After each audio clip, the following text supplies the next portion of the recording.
Hello grade 10 students. Today I am going to teach you all the 4th unit of your grade 10 science textbook, Newton's law of motion. Since we are talking about motion, you know it is a physics lesson. If we look at the topic, it says Newton's laws of motion. We have already discussed the second part of the topic, motion. You all are very familiar with motion in a straight line. Today we are going to look at Newton's laws. And I am sure all of you all know who Sir Isaac Newton is. And he has proposed laws for motion. And that is what we are going to discuss under this lesson. So first we'll look at the topics discussed in this unit. Nature of force and its effects. You're very familiar with force and application of force and what it does to objects. Here we will look at the changes in little more detail and get a better understanding of how force affects an object. Then we will be looking at momentum. You might have heard about momentum. Momentum is the ability of a moving object where we cannot stop it or we can stop it. Mass and weight. This is something very familiar to us, but some of us are not very clear as to what mass and weight are. So we will discuss all these topics in this lesson. And we'll start the lesson with what forces are. Nature of force and its effect. Every day in our day-to-day life, we do apply force. Whether we think of it or not, as we do our daily work, we do apply force. Say, let's say you want to take a book from your cupboard. You open the book. Then you are applying a force. When you take a book from the table, you are lifting the book. You are pulling the book. So there you are applying a force. When you keep the book back on the table, you push something. You draw something from a place. All these actions are a result of application of force. And you are already familiar with what force is. What is a force? It is a pull or a push. So if we define force, force is a push or a pull. So here you can look at this picture. As I told you, it's very easy for you to lift a book or put it back on the table. But if you look at a table itself, if you want to push it, you can't just push it with one hand. That is not enough to move the table. So with one hand, we apply a force, but that push is not enough to move the table. What is the reason? Before we applied this force, the table was at rest. When an object is at rest and we try to move it by applying a force, it can be a push or a pull. What happens is the surface tries to resist that movement. To do that, the flow exerts a resistive force. So here when we push the table this way, the flow is going to exert a force in the opposite direction. And this is going to be a resistive force. This is going to resist the movement of the table. Then what do? We use both our hands to push the table. If you push it slightly, still the table won't move. The reason is when we increase this force, the opposite resistive force also increases. But if you push harder, then of course the table will move. Why? The opposing resistive force can increase only to a certain limit. Thereafter, it reaches the maximum value and it cannot increase any further. So, up to the point where the table does not move, we have the force that we apply being equal to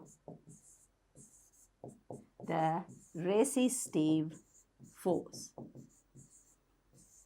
So here we say that the two forces are balanced. Forces are balanced. And when the forces are balanced, the object is at rest. But after the resistive force increases the maximum limit, we give a higher force.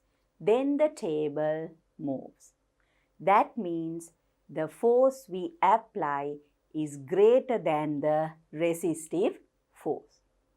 Then we say that the forces are unbalanced. This is a term that you have to remember when there are unbalanced forces. Unbalanced force. So, unbalanced force makes the object to move.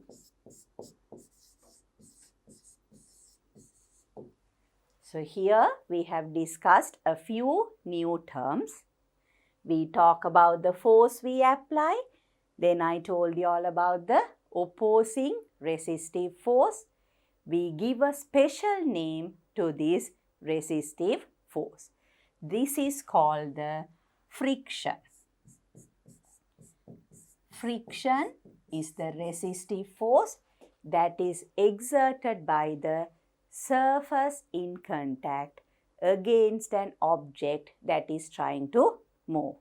So here we push the table is trying to move, so the floor exerts a friction. And the friction and the force we apply are balanced, then the object, that is the table, is at rest. But when we apply a greater force, that is greater than the force which is friction, then there is an unbalanced force acting on the object. Then the object starts to move. So this is how we apply forces and make objects move. We will look at another example. Now this is something that you would have seen on the road. Now for a book, a textbook, one hand is enough to lift a textbook or pull a textbook. But you need to use two hands to push a table. But if you want to push a bus, is one person enough to push a bus? No. The reason is, again, the force one person applies will be balanced by the resistive force, that is the frictional force exerted by the road. And also the bus is a very large and heavy object. So therefore, many people have to push it together. So when each person applies a force, all the forces add up together and there will be a higher resulting force. So here, forces exerted by many people get added up. So there is a higher force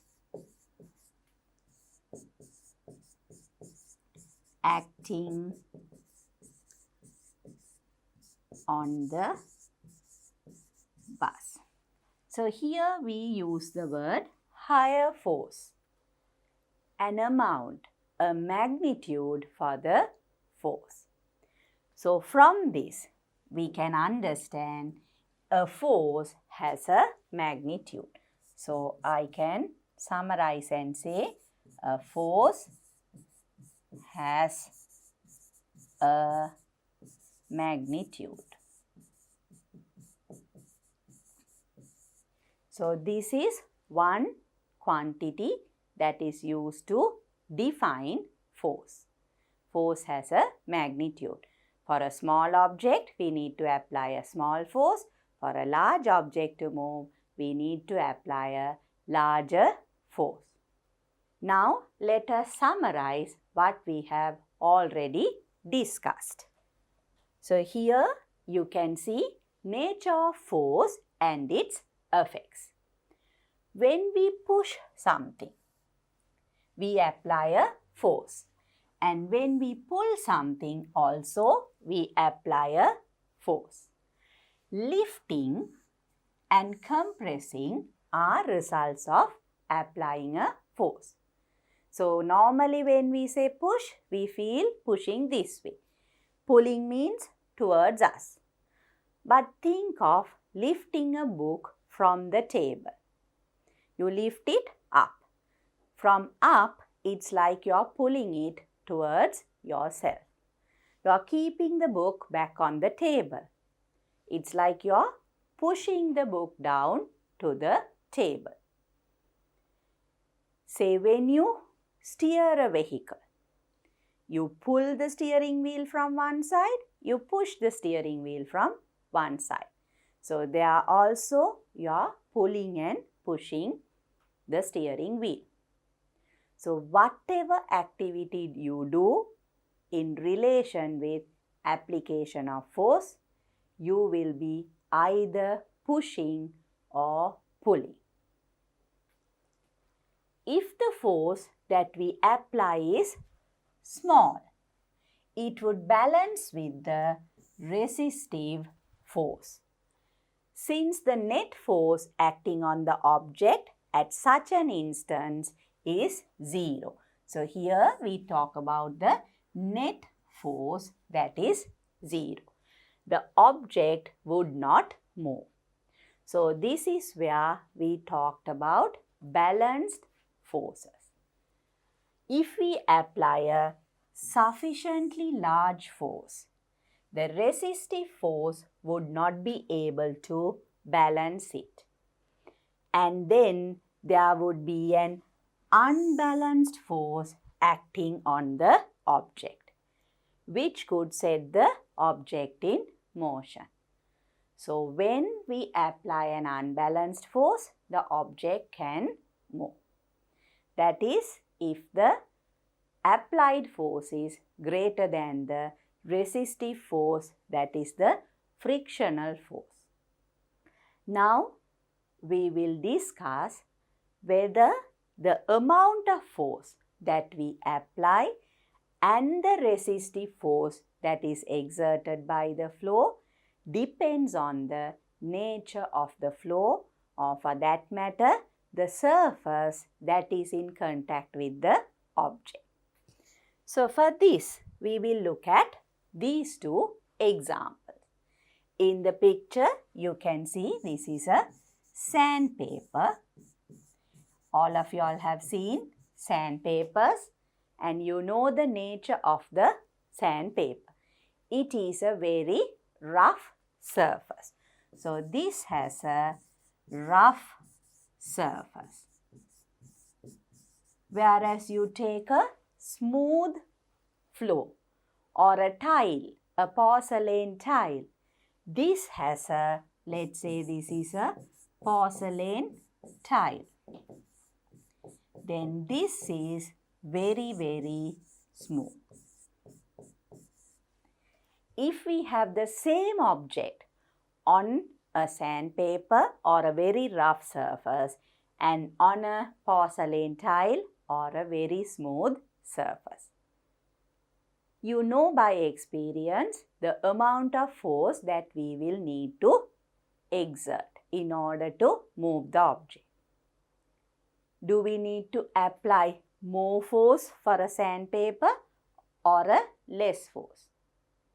Obviously, we need to apply more force when the object is on top of a sandpaper or a rough surface. So students, as you can see, there are two types of surfaces. And if we place the object, the same object, on these two surfaces, you know for sure that it will be difficult for us to push the object when it is on a rough surface. So, if the object is on a rough surface, it is difficult to push the object.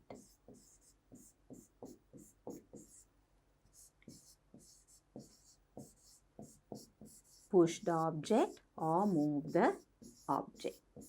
But if it is on a smooth surface, porcelain tile, ice, if there is oil on the floor, then it is a very smooth, slippery surface.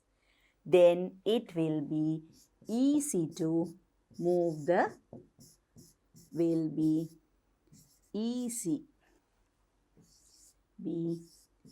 easy to push the object.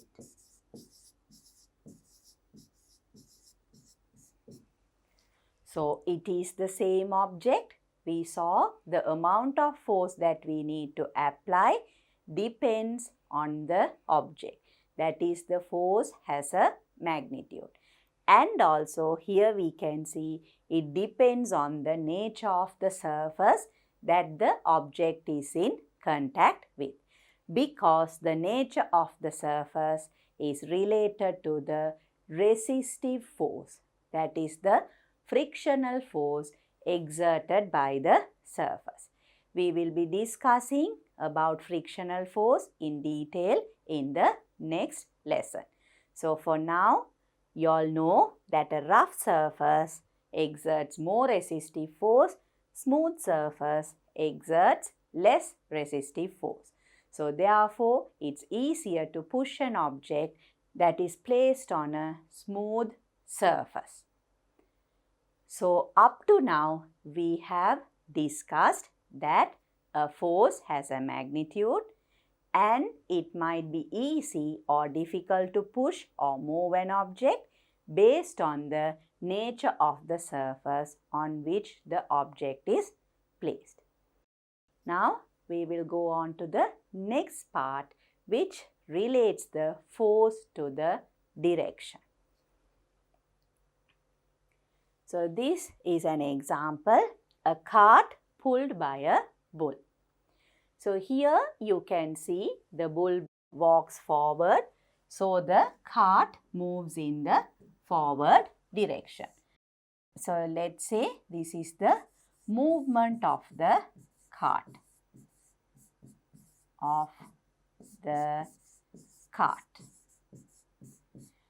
Now, if we help this cart by applying a force in the same direction as shown in the diagram. So, what happens? The cow is pulling the cart and we are giving an additional force. So, then what will happen? Both the forces, since they are acting in the same direction, they get added up and the cart moves faster. So, here when we apply a force,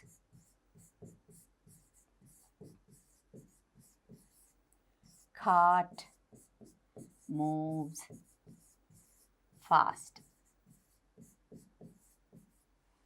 But let's say we apply a force in the opposite direction. We try to push the cart from this side. We apply a force in the opposite direction, or we can pull the cart from behind. What will happen to the speed of the cart? Obviously, it will move slower. Why? The bull is trying to move forward, but we are pulling the cart backward. Because the two directions are different, the cart will slow down.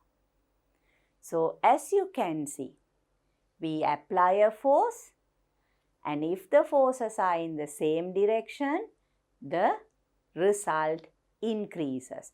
The cart moves faster. But when the forces are in opposite direction, the cart moves slower. So here the cart is slow. What does this confirm? It confirms that the force has a direction. So the result of applying a force depends on the direction of the force. And also, you might have seen, if the person wants to turn the cart, he pulls the rope so that the cow moves towards a certain direction. The same way when we drive a car or when you ride a bicycle, if you want to turn the bicycle, what do? You move the handlebar either towards your right hand side or towards your left hand side. So there, by changing the direction in which you apply the force, you make the object to move in a certain direction. So all these examples confirm that the force has a direction. So we have already discussed the force has a magnitude, and now we know that force has a direction. So if a quantity has both magnitude and direction, then we call it a vector quantity. So here I can say force has a magnitude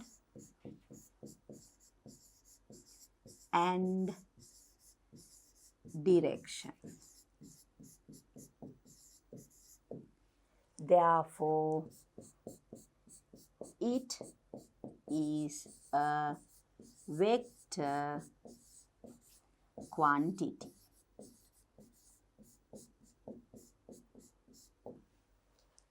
Now we will see how we can represent forces.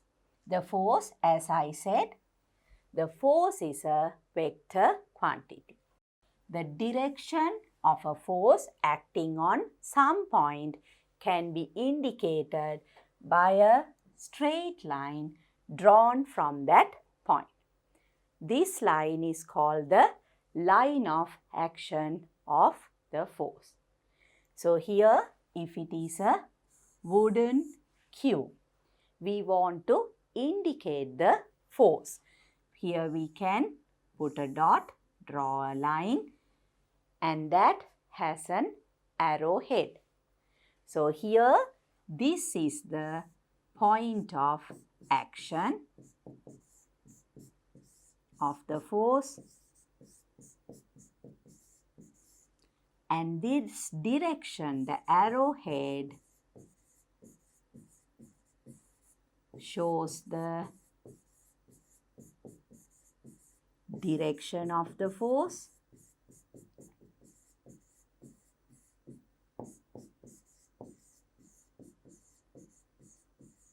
and as mentioned above, this line is the line of action. So point of action, line of action, and the arrowhead points to the direction of the force. And also we can denote the magnitude of the force. For example, if I take another cube, if I draw a small arrow like this and I draw a long arrow like that to indicate the forces acting on the object. By looking at the length of the arrow, you can get an idea as to whether the force is higher or smaller. So here you can see, if we write it as F1 by force 1 and F2 force 2, obviously from the size you all know that F2 is greater than F1. At the same time, you can draw these lines. You can indicate the force, the length of the force according to a certain scale. You can also write, let's say for example, 10 newtons equal to 1 centimeter. So, if in this picture, if the length of the arrow F1 is 3 centimeters, that means the force is 30 newton. And if F2 is about 6 centimeters, then the force will be 60 newton. So, like this, we can indicate whether we apply a small force or a large force.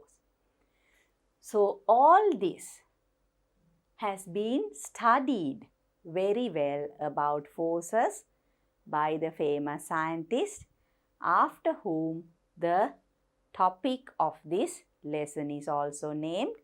We said Newton's laws of motion.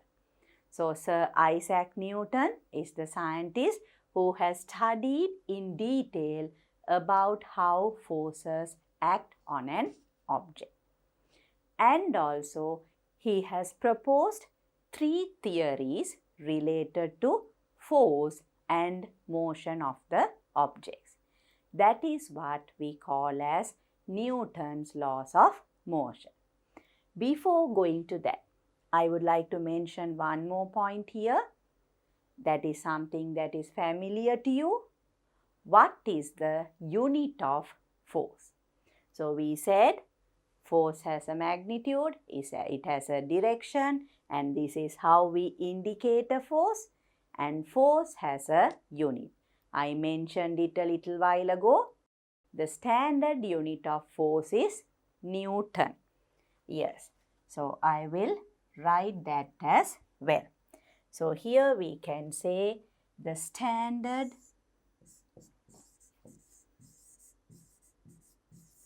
unit of force is Newton. We have to use capital N because the unit itself is mentioned after the scientist Sir Isaac Newton. So, capital N is the unit of force. Now, we will discuss in detail what these Newton's laws of motion are. Newton's first law. Until an unbalanced force is applied on it, bodies at rest remain stationary and bodies in motion continue to move at a uniform velocity. Or you can say move at uniform velocities. This is the Newton's first law of motion. We will discuss this law using examples. Let's say there is a closed door. So, if it is closed, it's at rest. Then we pull the door open. So, we apply a force, and that force is an unbalanced force. Why? The door comes towards us. We pull it open. So, the object is moving. The force we applied is an unbalanced force. So, the body that was at rest, the door was closed, we did not apply a force, it was at rest or it remains stationary.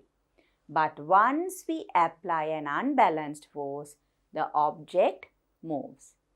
So there is a vehicle, a car that is at rest. So there is no unbalanced force acting on the car. We start the engine and start driving. Then we apply an unbalanced force. So then the object starts to move. So if we take an example, let's say a wooden block like this, it is placed on a surface and there it is at rest. But when we push it, we apply a force. Then what happens? It moves in the direction of the force. So before that, it was at rest. If we don't apply a force, the same object on a surface, we don't apply a force, then it is at rest or continues to move at uniform velocities. Let's say a car is moving at a uniform velocity of 5 meters per second. If we don't accelerate the car or if we don't apply a brake, then the car will be moving with the same velocity. So another example, a car moving with a velocity of 5 meters per second towards a certain direction will move with the same velocity in the same direction until an unbalanced force is applied. So here in this law, you have to remember these points. Until an unbalanced force is applied, body at rest remains at rest or remain stationary, and bodies in motion continue to move with uniform velocity. So here this is a body moving with uniform velocity and this is a body that is stationary. And this is moving with uniform velocity. So both of them obey the Newton's first law of motion. We will discuss some more examples. Look at this picture. This is a carom board. I am sure students, all of you all have played carom or you like to play carom. So you are very familiar with this game. So you can look at this picture. It shows a person hitting the dice of a carom board. So this dice is at rest and when you knock it with your fingernail, the disc starts to move. So initially the disc was stationary because there was no unbalanced force. But once you knock it, then you apply an unbalanced force. And for that force, the disc will move. But after some point, the disc will stop. What is the reason? We have already discussed it before. The carom board exerts a resistive force.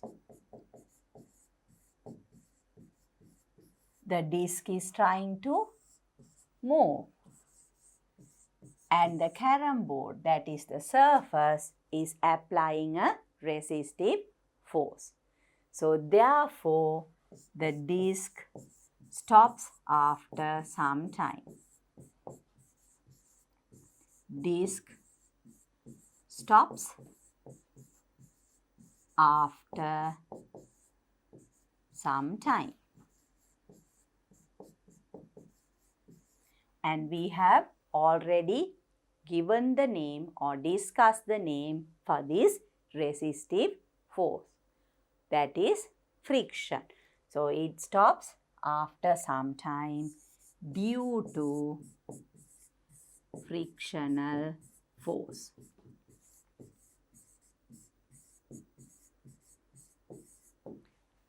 What will happen if we put a small amount of talcum powder? Any talc powder, we put it on the carom board and then we knock the dice. You will see the dice will keep on moving for a longer time and it will move more smoothly than the first instance. So there what we do is we reduce this resistive force. So in the second instance, by applying talc powder, we reduce the frictional force.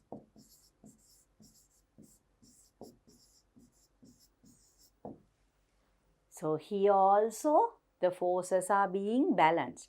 We push the disc or we hit the disc, it moves, but the carom board is resisting it. Therefore, after some time, it stops. But by doing something, if we can get rid of this frictional force completely. Imagine there is a surface that does not have any friction at all. Then the disc will keep on moving forever. That is what the Newton's first law says. Until an unbalanced force is applied, an object that is moving will move with constant velocity and the object at rest will continue to be at rest or will be stationary. So now students, you have understood the Newton's first law of motion. Until an unbalanced force is applied, an object at rest remains stationary and an object moving with constant velocity continues the movement with constant velocity. With that understanding, we will discuss some more examples. Suppose a passenger is standing on a moving bus without holding anything for support and the bus suddenly stops by applying brakes. So here you can see in the picture this person is standing without holding on to anything. The bus is moving steadily with the same velocity. So there is no way she can fall down if the bus continues the movement with the uniform velocity. But here, as you can see, the bus stops suddenly by applying a brake. Then what will happen to the person? She will or he will fall forward. What is the reason? When you are standing in a bus, the bus is moving forward and your legs are on the floorboard of the bus. And your legs are moving with the floorboard. And when the bus stops suddenly, your legs also stop with the floorboard. But your upper part of the body is still moving in the forward direction. So therefore, you tend to fall down and you tend to fall forward. So here you can say when a sudden brake is applied,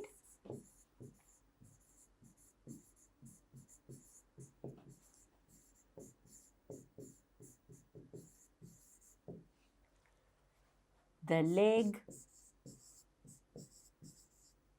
in contact with the floorboard stops. But the upper part of the body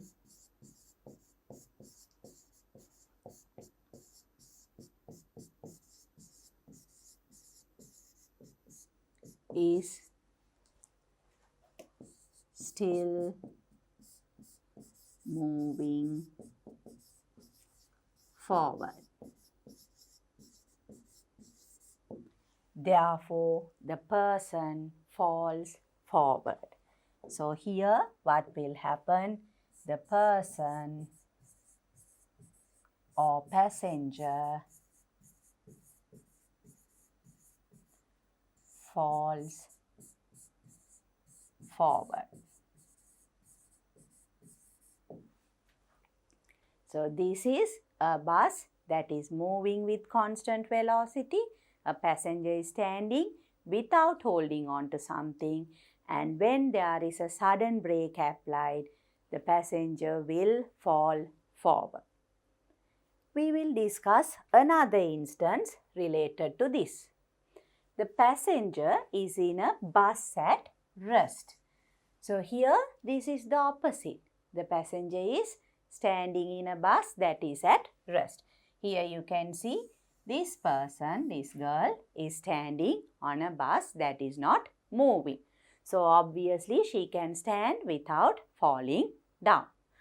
But the bus starts to move without his or her knowledge. Then what will happen? The passenger will fall backwards. So here it will be the opposite.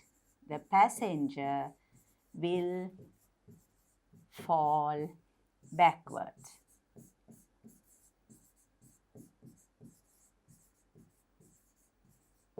We will discuss this. Here what happens? The passenger is standing, the floor and the foot are in contact with each other. The bus was at rest, the foot was at rest. But when the bus starts to move suddenly, the foot also moves with the bus in the forward direction. But the upper part of the body is still at rest because there is no unbalanced force acting on the upper part of the body. Then legs are moving forward, the upper part of the body is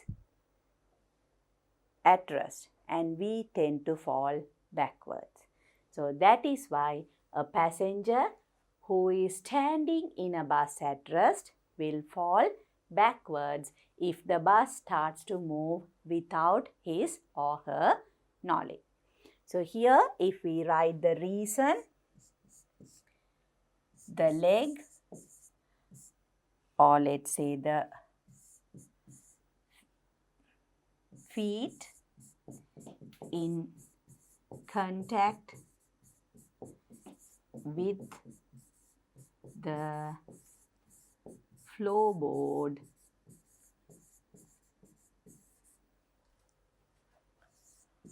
of the bus moves forward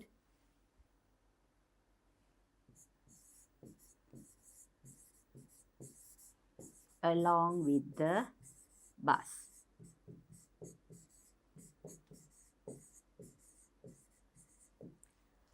But the upper part of the body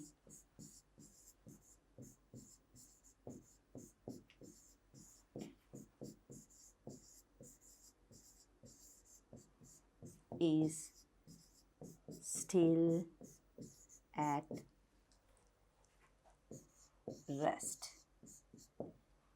Therefore, the passenger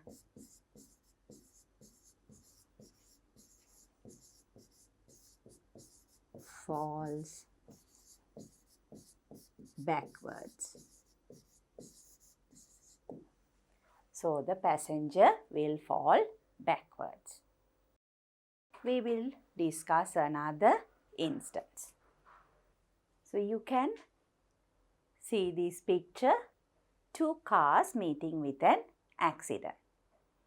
And always you all know, when you travel in a vehicle, for example a car, you have to wear the seat belt.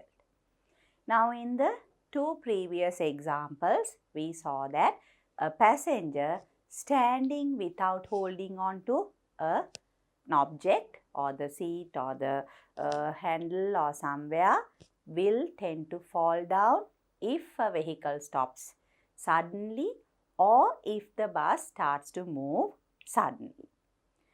If we wear a seat belt, that is when we are seated, if we wear a seat belt, then when the car starts suddenly or comes to a rest suddenly by applying a brake, our upper part of our body will be prevented from falling forward. Mainly when there is a sudden brake and the car stops, we will not fall forward due to the seat belt. So here you can see, by wearing seat belt,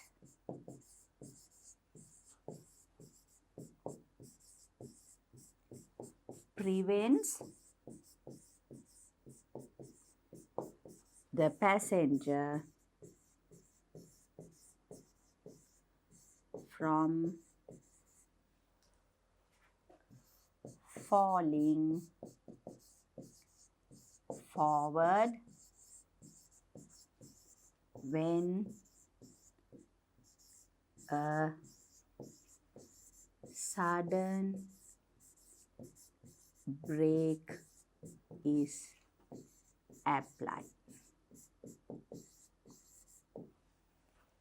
And also, if there is an accident, if the driver or the passenger is not wearing a seat belt, there is a tendency that they will be thrown out of the vehicle.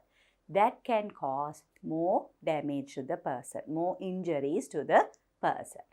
And if the driver and the passenger are wearing seat belts, then of course there is prevention from falling out. So during an accident, that is what you see here. If the passenger and the driver are wearing seat belts, they will not be thrown out of the car. And also, if it is not a huge accident, if the vehicles were not moving very fast or if it was not with a very high force, then only there will be a damage to the cars, but the passenger and the driver will be safe. So, seat belt prevents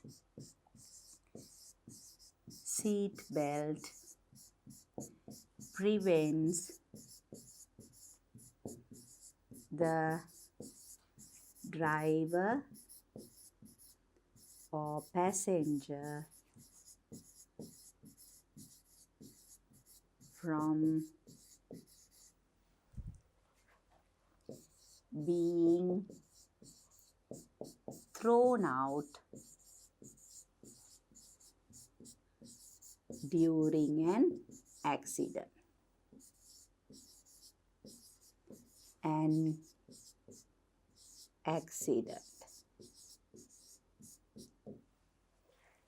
All these are related to the Newton's first law of motion.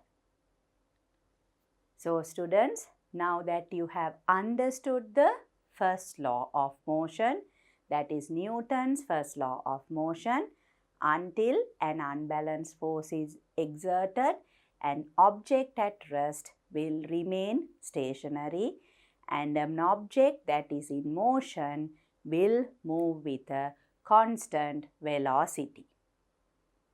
Now we will discuss the second law. Newton's second law.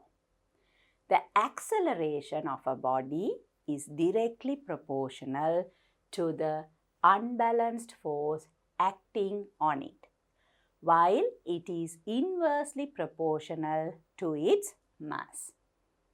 So here we talk about an object onto which there is an unbalanced force is acting. When we apply a force, there is an unbalanced force acting on the object. So here we talk about an unbalanced force, and this unbalanced force gives rise to an acceleration. You all are very familiar with what acceleration is, the rate of change of velocity. So the velocity will either increase or decrease. So when we apply a force, there will be an acceleration in the object. And this acceleration, we will denote the acceleration as A, simple A, the unbalanced force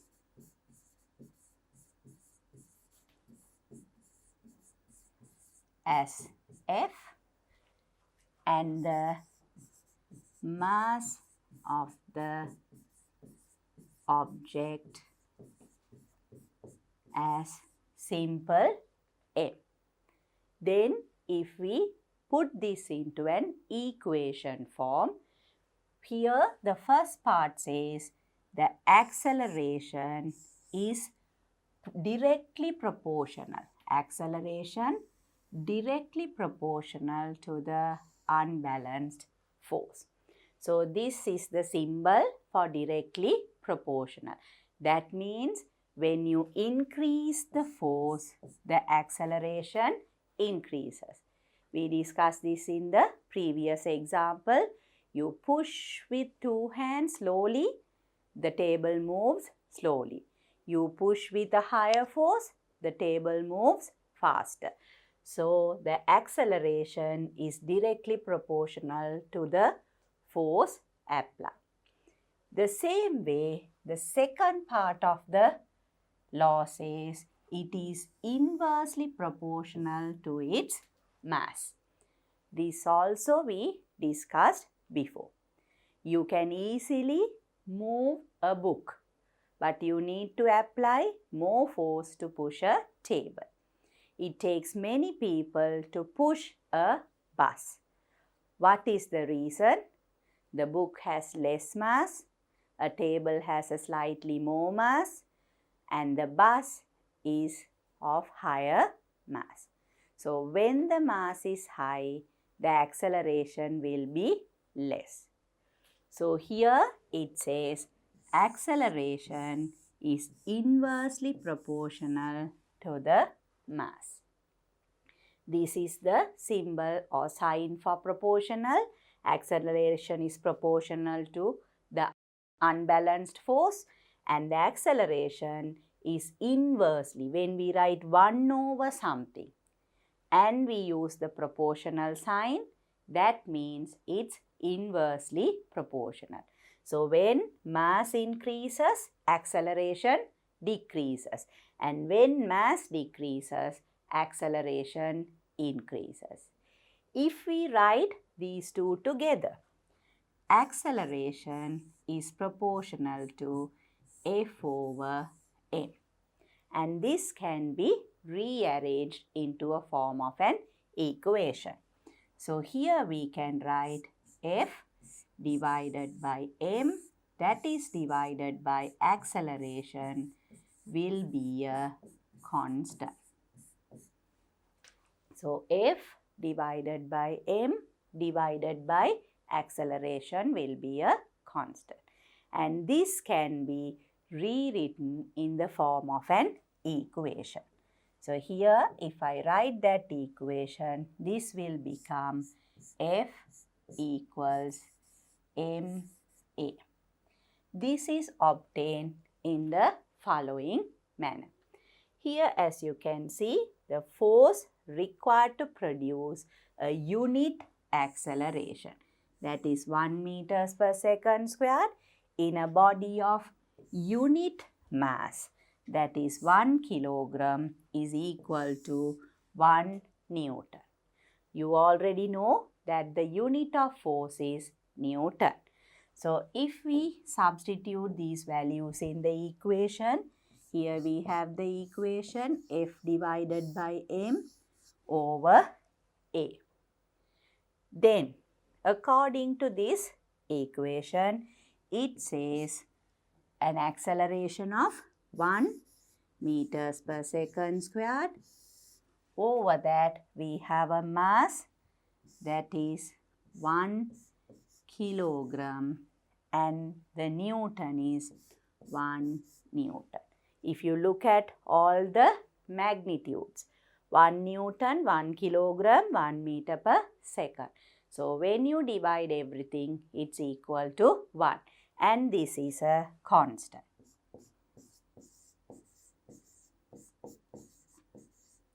So, as I said before, if we rearrange this equation, we will get the equation as F equals ma. So, 1 Newton is equal to 1 kilogram into 1 meter per second squared acceleration. If you look at the units, Newton is equal to kilogram meter second minus 2. Those two are equal. 1 Newton is equal to 1 kilogram mass and 1 meter per second squared acceleration. So, that is how the Newton unit has been defined. So, with this understanding, we will go into a little more detail on Newton's second law of motion, where we do calculations. A force acting on an object gives rise to an acceleration. So, here we saw that there will be acceleration. How do we get that acceleration? By applying an unbalanced force. So, here if we have a small mass and a bigger mass, if we apply an unbalanced force F, if we apply the same force, this will lead to an acceleration A. The object will accelerate. Let's say this is m1 mass and this is m2 mass. And the acceleration we will name it as A1 and A2. According to the Newton's law, because m1 is smaller, the acceleration will be higher. So, here m1 is less than m2. Therefore, the acceleration of the first object, that is of less mass, will be greater than the acceleration of the second object. So, this is the second part of the Newton's law. The same way, if we take the first part, we apply a force of F1, this is a mass, and we have the same mass, we apply a force of F2. And this force leads to acceleration 1 and acceleration 2. If we consider that F1 is less than F2 or F2 is a higher force, we said the force is directly proportional to the acceleration, that is the unbalanced force. So, what will be the relationship between the acceleration of the object? A1 will be less and A2 will be higher. So, these two examples give you a better understanding about the Newton's second law of motion. The unbalanced force acting on an object is directly proportional to the force that is applied and is inversely proportional to the mass of the object. Now we will see how we can demonstrate this second law. So to do that, we will discuss an activity. Activity. Let us consider the following experiment in order to verify Newton's second law. So here we are going to verify Newton's second law of motion. For this activity, we will need only two objects or two things. One is a trolley. This is a trolley that is usually available in the lab to demonstrate activities related to motion or movement of objects. And to do this activity, we will need 3 rubber bands.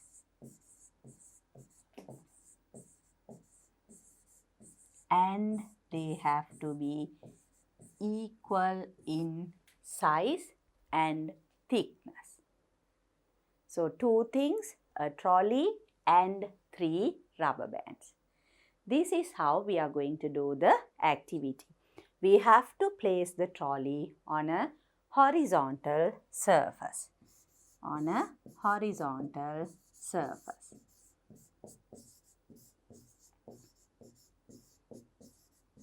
A horizontal flat surface. And then we attach one rubber band to one end of the trolley. Here you can see, as shown in the picture, the rubber band is attached to that side. You can either tie it with a thread to this part of the trolley, or you can put it over so that it stays in that position. Then what we do is we stretch the rubber band to the other end of the trolley. But before doing that, we have to hold the trolley with one hand. So let's say I'm holding the trolley with my left hand. Then I pull the rubber band using my right hand from this end to the other end. After doing that, I release the trolley by removing my left hand. And you can see that the trolley will move in one direction. And when the trolley is moving, I have to make sure that I move my hand along with the trolley. There you can observe how the trolley accelerates or how fast the trolley moves. Then in the second instance, here we use only one rubber band. Then in the second instance, as shown in the diagram, we use 2 rubber bands. So we attach 2 rubber bands like we did in the first part of the activity to one end of the trolley, and simultaneously while holding the trolley, we pull the rubber bands to the other end of the trolley. So here by using 2 rubber bands, what are we doing? In the first setup, when we use 1 rubber band, we apply 1 unit of force. We are going to test the Newton's second law.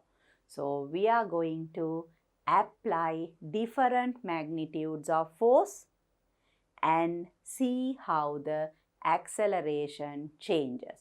So here when we use 2 rubber bands, we increase the force. So 1 rubber band, 2 rubber bands. Release the trolley and observe how the trolley moves. The same way we will repeat with 3 rubber bands as well.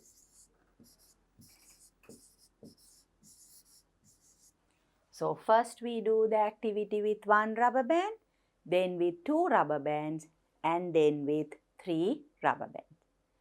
And while doing that, you have to carefully observe what happens to the trolley or how fast the trolley moves when we apply different magnitudes of the force. And also, we have to make sure all the time we place the trolley on the same surface, and also we pull the rubber band to the same point.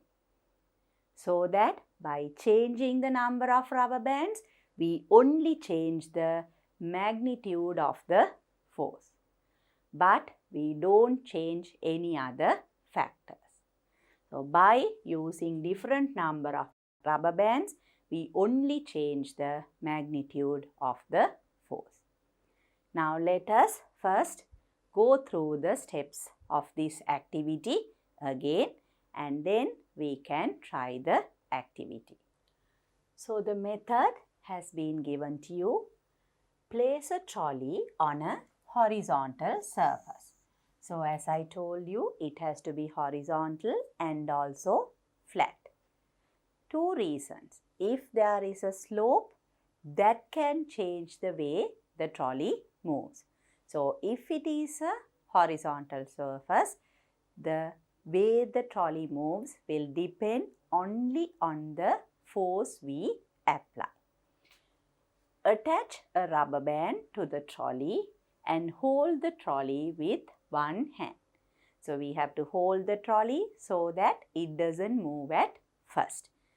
After that, hold the free end of the rubber band with the other hand and pull it until it is extended to the other end of the trolley.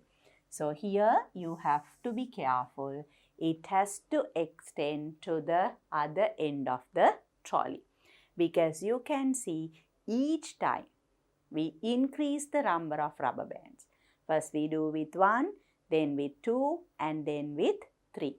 All 3 times you have to extend the rubber band to the other end of the trolley. So here we make sure by increasing the number of rubber bands, we only increase the magnitude of force. And there are no other factors affecting the amount of force that we apply. If we pull it halfway, then the force is less compared to pulling it to the other end of the trolley. If we don't pull the rubber band to the other end of the trolley, you can't make sure that we apply the same force. So by pulling the rubber band from one end to the other end, we make sure that we apply the same amount of force with each rubber band. So when we increase the number of rubber bands, the force increases accordingly. 1 rubber band, 1 unit of force. 2 rubber bands, 2 units of force. 3 rubber bands, 3 units of force. Next, release the trolley and move your hand along with the trolley without changing the extension of the rubber band. This is the important part. So here also we make sure that we apply the same magnitude of force. With 1 rubber band, 1 unit of force. Attach another rubber band like the first one. So here you can see rubber band like the first one to the trolley and stretch both to the other end of the trolley as before and repeat the experiment. So here we increase the force and watch what happens to the trolley. Repeat the experiment with 3 rubber bands. So we do it with 1, then with 2, and then with 3. This is a very simple activity. If you all have a trolley at home, you can try it at home with 3 rubber bands. But make sure the 3 rubber bands are similar and you stretch the rubber bands to the same length. So now let us do this activity in the lab. Okay students, now we are going to do this activity to demonstrate the effect of force on acceleration. That is the relationship in Newton's second law of motion. For that, I will need this trolley with 3 rubber bands, but I'll be using the rubber bands one by one. For convenience, I have already tied the rubber bands to the trolley. So we'll be starting the activity with one rubber band so that we give 1 unit of force. So if we pull with one rubber band, what we need to do is we need to stretch the rubber band so that we can apply the force. So you can see when I release the trolley, what will happen to the trolley.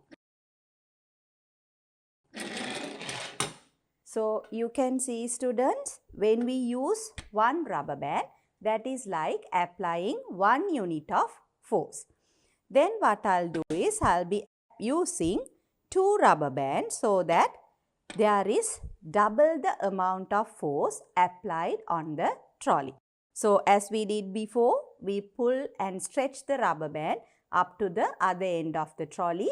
Then we release the trolley. So you can see how the acceleration changes.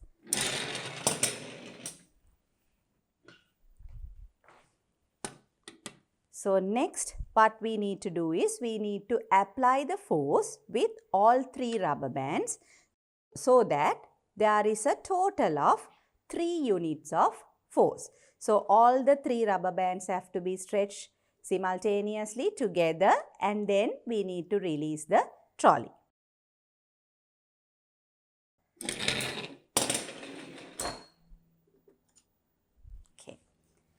So students, with that activity, you would have seen when we use one rubber band, the acceleration of the trolley is less. But when we use 2 rubber bands, the acceleration increases. And when 3 rubber bands are used, thereby increasing the force 3 times, you can see that the acceleration increases further. So from this, you can understand the relationship between the force applied on an object and the acceleration that results from the force. So students, you observe the activity clearly. What happens to the trolley when we pull the rubber band and then we release the hand that is holding the trolley? You saw the trolley move and the trolley accelerated. Then what happened? We used 2 rubber bands, repeated the procedure. You saw that the trolley moves a little faster, accelerates more. And when we use 3 rubber bands, the acceleration is even more. So those are the observations of this activity. So here you can see the trolley accelerates when released.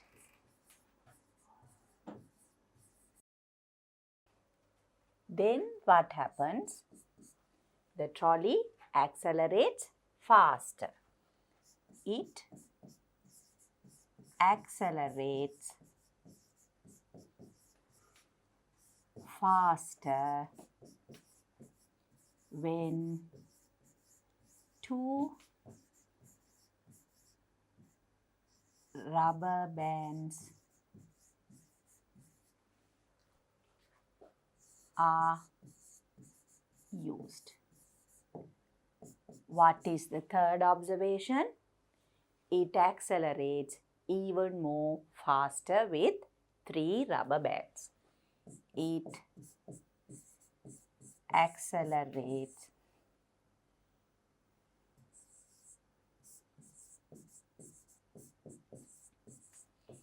even more when 3 rubber bands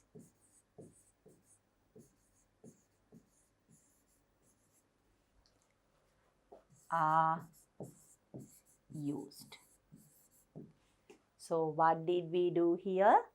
We used different number of rubber bands in order to provide different magnitudes of force. With 1 rubber band, 1 unit of force. 2 rubber bands, 2 units of force, and with 3 rubber bands, we applied 3 units of force because we don't know the real magnitude of force. And to make sure that it was the same amount of force that was applied by each rubber band, we made sure that we stretched the rubber band from one end to the other end of the trolley. So, from this activity, what can we conclude? We can conclude that the acceleration of the trolley increases when the unbalanced force is increased. That is, the number of rubber bands increases. So, to write down the conclusion, I can say when the number of rubber bands are increased,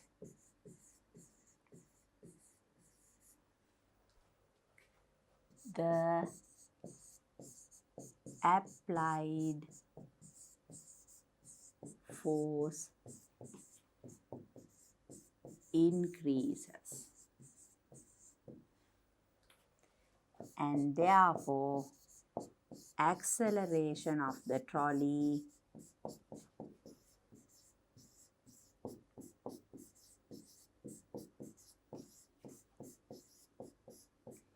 increases with the increase in the applied force. So, from this observation, we were able to understand the first part of the Newton's law of motion. That is, the acceleration increases with the unbalanced force. Acceleration is proportional to the unbalanced force applied. Now, let us see how we can demonstrate the second part of the law. Again, activity to verify Newton's law. So, here we use the same trolley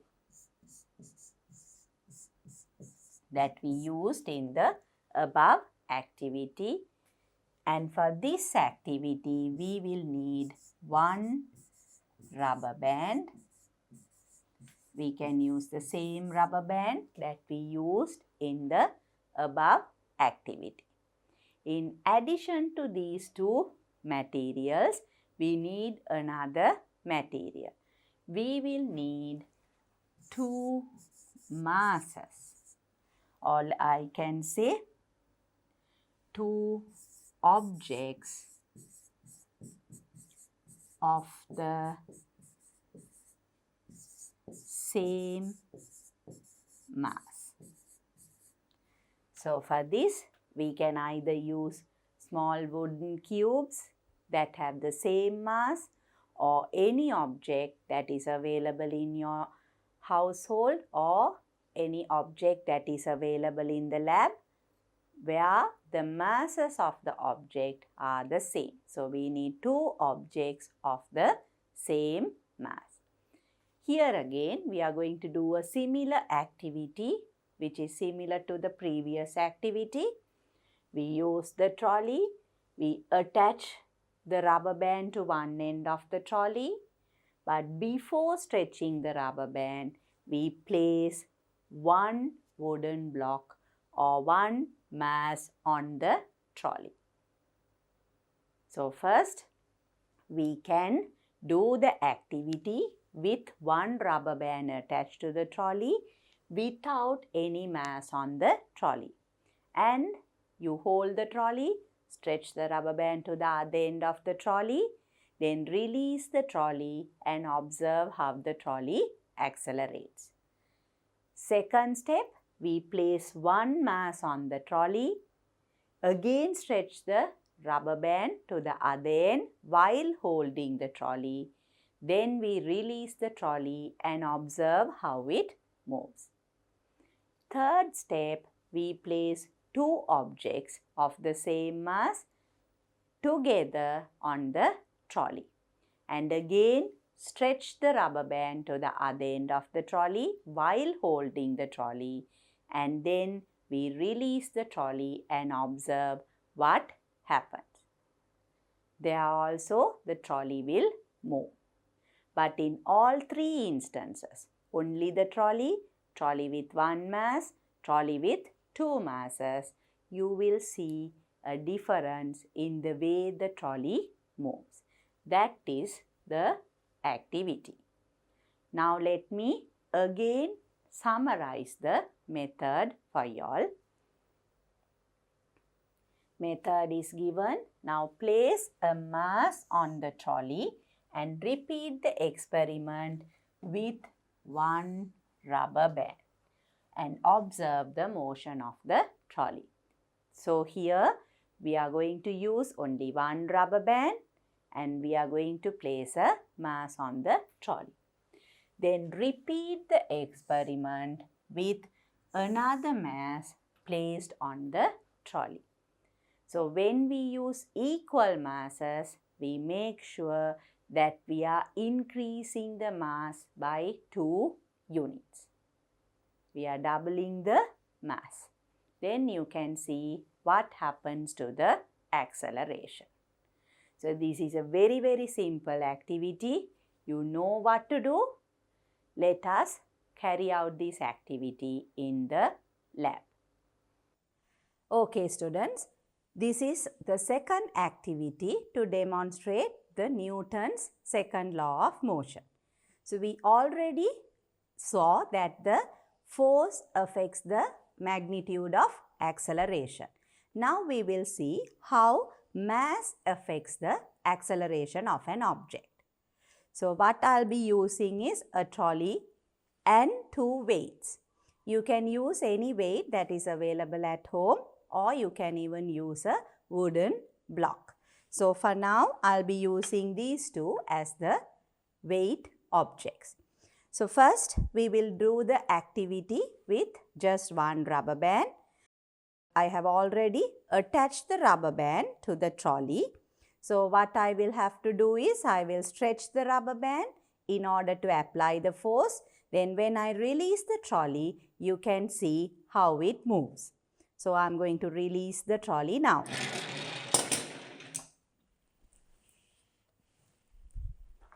So students, you can see just the trolley, when applied the force with one rubber band, moves with a certain acceleration. Now I will place this weight on the trolley and use the same rubber band to apply the force.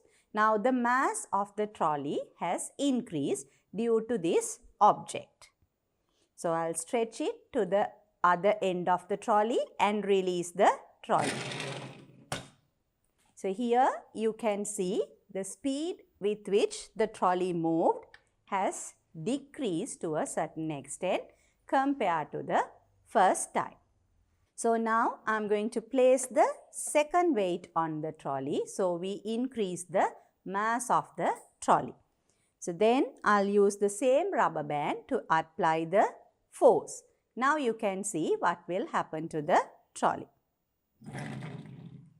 As you can see students, the trolley stopped at a short distance compared to the previous instances. In the first instance, without any weight on the trolley, that is no objects on the trolley, it moved a longer distance. With one object, the mass increased and it moved a little slower. Now during the third instance, with two objects on the trolley, the mass increases further and therefore the trolley moved very slowly and stopped. So from this, you can clearly observe the relationship between the mass and the acceleration. When we increase the mass, the acceleration will decrease. So with this, we can clearly demonstrate the relationship between acceleration and mass. That is, acceleration of the trolley is inversely proportional to the mass of the trolley. So that proves the Newton's second law of motion. Okay, students. Now you saw the observation clearly. What happens to the trolley when we place one mass, and what happens when we place two masses on the trolley. So what did you all observe? Only the trolley accelerates very fast. When you place one mass, the acceleration is less. And when we place two masses on the trolley, the acceleration is even more less. Or we can say the trolley moves very slowly. So those are the observations of this activity. So here we can say trolley without the mass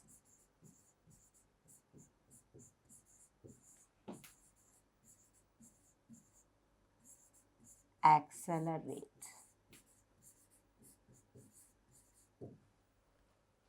Then with one mass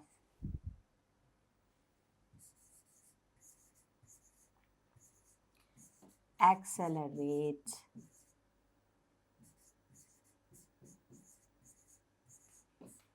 slowly,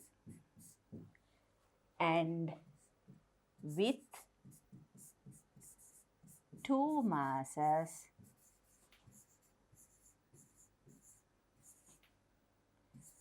accelerates very slowly. So this is the observation of the activity. With that observation, what can we conclude? When the mass of the object increases, the acceleration decreases. So that means, according to the Newton's second law of motion, acceleration is inversely proportional to the mass of the object. So here I can conclude by saying, when the mass of the trolley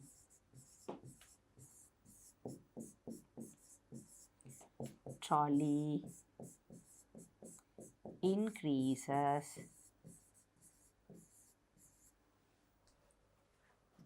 the acceleration decreases. So therefore, we can say mass of the trolley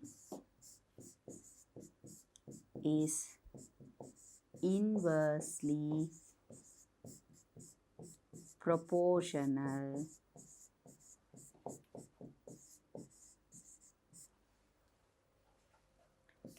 to its acceleration.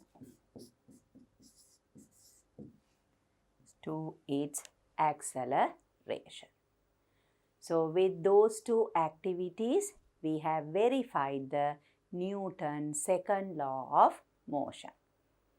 The unbalanced force applied is proportional to the acceleration, and the mass of the object is inversely proportional to the acceleration.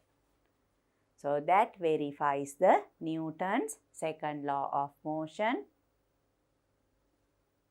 The acceleration of an object is proportional to the unbalanced force and is inversely proportional to the mass of the object. So with that understanding, you all have got a very good understanding of the Newton's second law of motion. So now let us summarize these observations related to the Newton's second law of motion. The acceleration increases if the mass is decreased. So acceleration increases when the mass decreases, and the acceleration decreases if the mass is increased. So that means the mass is inversely proportional to acceleration. So here, as you can see, the equation is given to you. Acceleration is proportional to the unbalanced force applied, and acceleration is inversely proportional to the mass of the object. And we have verified these two using the activities. If I rearrange and write this equation as the equation for Newton's law, we have done this before. F is equal to ma. I rearrange the equation by taking the mass to the other side. This is the equation that we can easily use to do calculations related to Newton's law of motion, that is the second law of motion. Now let us consider an example. Example 1. What is the force required to give an acceleration of 2 meters per second squared to a 5 kilogram mass? So here we know the acceleration, we know the mass of the object, we need to find the force exerted on the object or the unbalanced force that is acting on the object. So to do that, we need to use this equation. F equals ma, Newton's second law of motion. And in this, we directly substitute the values. Mass is 5 kilogram. We saw that the units are in kilogram for mass and acceleration meters per second, multiplied by the acceleration 2 meters per second square. So a very simple calculation, 5 into 2, 10 kilogram meter second minus 2. That is the unit that we get from this substitution. What is that equal to? That is equal to newtons. So it is 10 Newton force. So the force required to give an acceleration of 2 meters per second squared to a 5 kilogram mass is 10 Newton. Now let us consider another example. A force of 12 Newton is applied on a body of mass 6 kilograms moving at a uniform velocity in the direction of its motion. Find the acceleration of the body. So here we need to find the acceleration. But as you can see, already the object is moving and we apply an additional force so that it will accelerate further. So to find the acceleration, again we use the same equation, F equals ma. And here, since we need to find the acceleration, I will rearrange the equation first. From this, we can get the equation as F divided by m. So in this, if I substitute, the force is 12 newtons and the mass is 6 kilograms. And when you divide 12 by 6, you get 2 Newton divided by kilogram. We have acceleration meter per second square. So when you apply a 12 Newton force to a 6 kilogram object, it will accelerate with 2 meters per second squared acceleration. Let us consider another example. Example 3. If an acceleration of 2 meters per second squared results when a force of 8 Newton is applied on a certain object, find the mass of the object. So, in Newton's second law of motion, there are three quantities: the unbalanced force, mass and acceleration. Here we need to find the mass of the object. A simple direct calculation, we use the same equation, F equals ma, and we need to find the mass. So I rearrange the equation so that we divide the force by acceleration. So to find the mass, we have to substitute. The force is 8 Newton. Acceleration is 2 meters per second squared. 8 divided by 2 is 4, and Newton divided by meters per second squared, you get the unit for mass, kilograms. So if a force of 8 Newton is applied and the object moves with 2 meters per second squared acceleration, the mass has to be 4 kilograms. So students, now you have got a very good understanding as to how we can apply the Newton's second law of motion for calculations. With that understanding, we will do some exercise questions. This is the exercise given in your textbook. Exercise 4.1. Fill in the blanks in the table given below. So as you can see, the table has three columns: force, mass and acceleration. The three quantities that are present in the Newton's second law of motion. And you know the equation very well. What is the equation? F is equal to ma. So directly we can calculate the different quantities that need to be filled. If we look at the first one, the mass is given to you, acceleration is given to you. So in F equals ma, you need to substitute. M is 3, A is 2. So 3 into 2. In the first one, F equals ma, that is 3 into 2, you get 6 Newton force. So here we write the value of the force. The unit is given, so we can write it as 6 Newton. The second one, the force is given to you 40 Newton. The mass is given to you. We need to find the acceleration. So here acceleration is equal to force divided by mass. We have done that calculation before. Force is 40 Newton and the mass is 10 kilogram. So you will get the value as 4 meters per second square.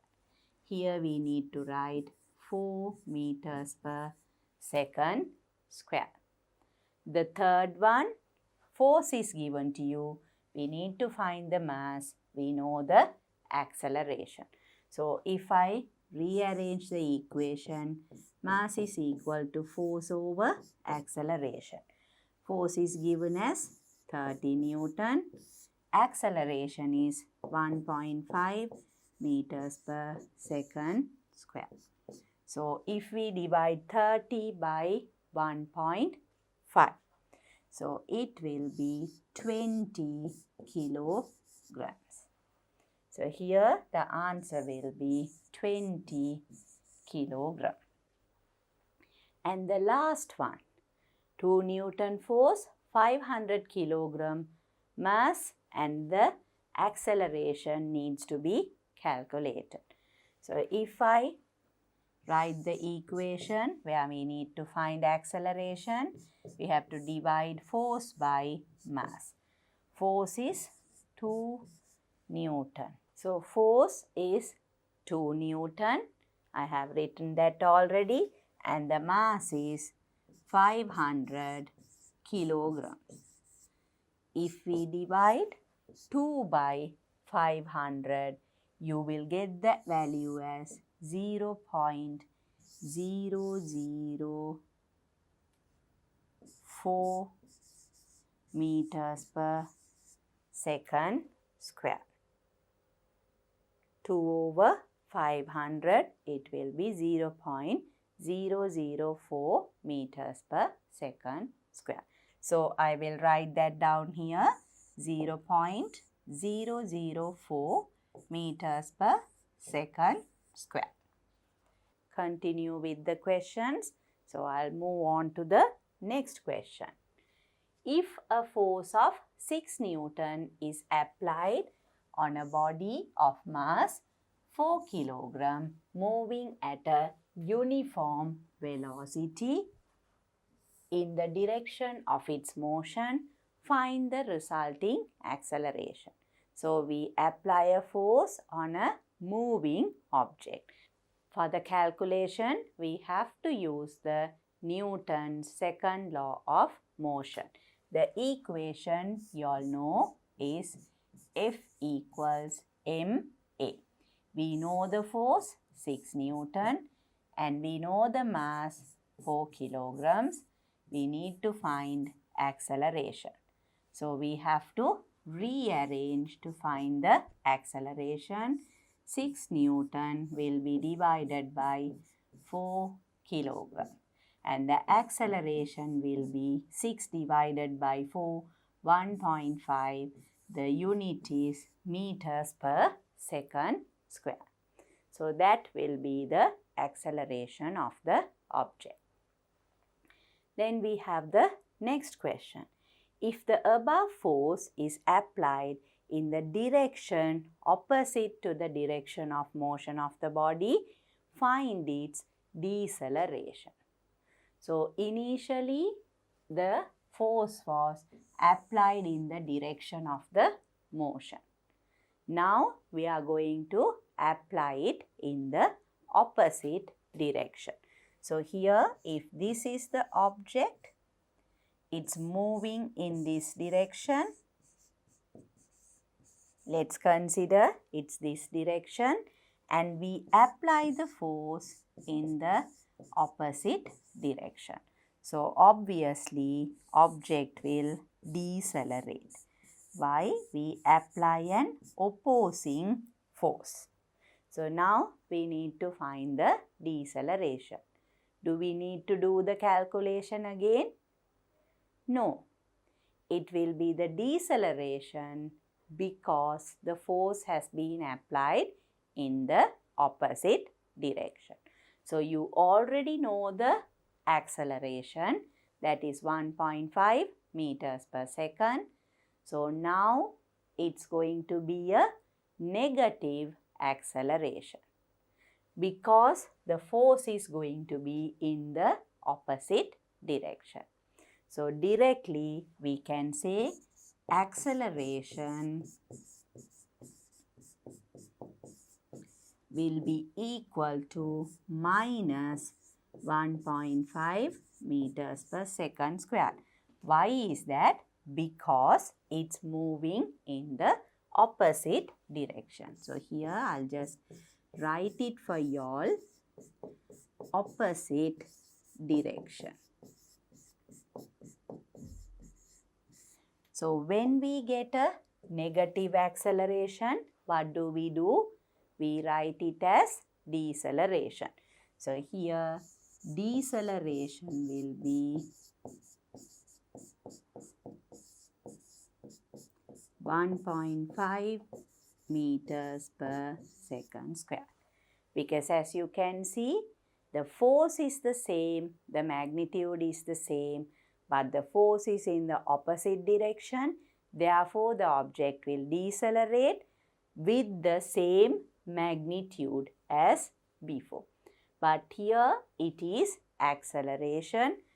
So, just to make it clear for you, I will write it as acceleration equals 1.5 meters per second square, and here you can see its deceleration. So with this you can understand that the acceleration of the object or deceleration of the object depends on the direction in which the force is applied. So students, with that you have got a good understanding about the Newton's first law of motion and Newton's second law of motion.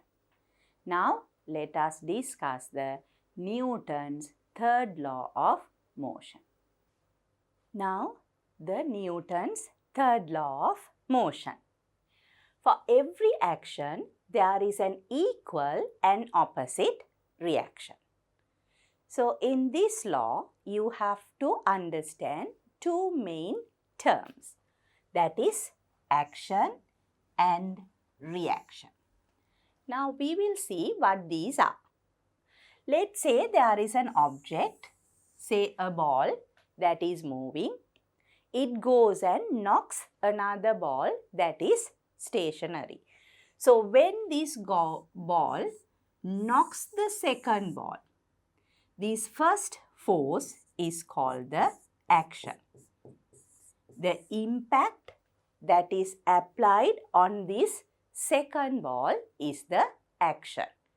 So when this action takes place, the second ball is trying to react to that. It is going to give an opposing action. That opposing action is known as the reaction. So here the action that is given against the first ball will be the reaction. So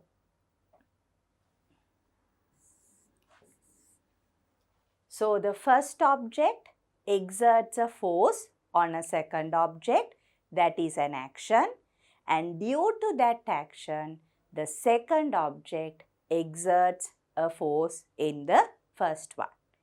So that will be the reaction. According to Newton's third law, every action there is an equal and opposite reaction. Equal and opposite.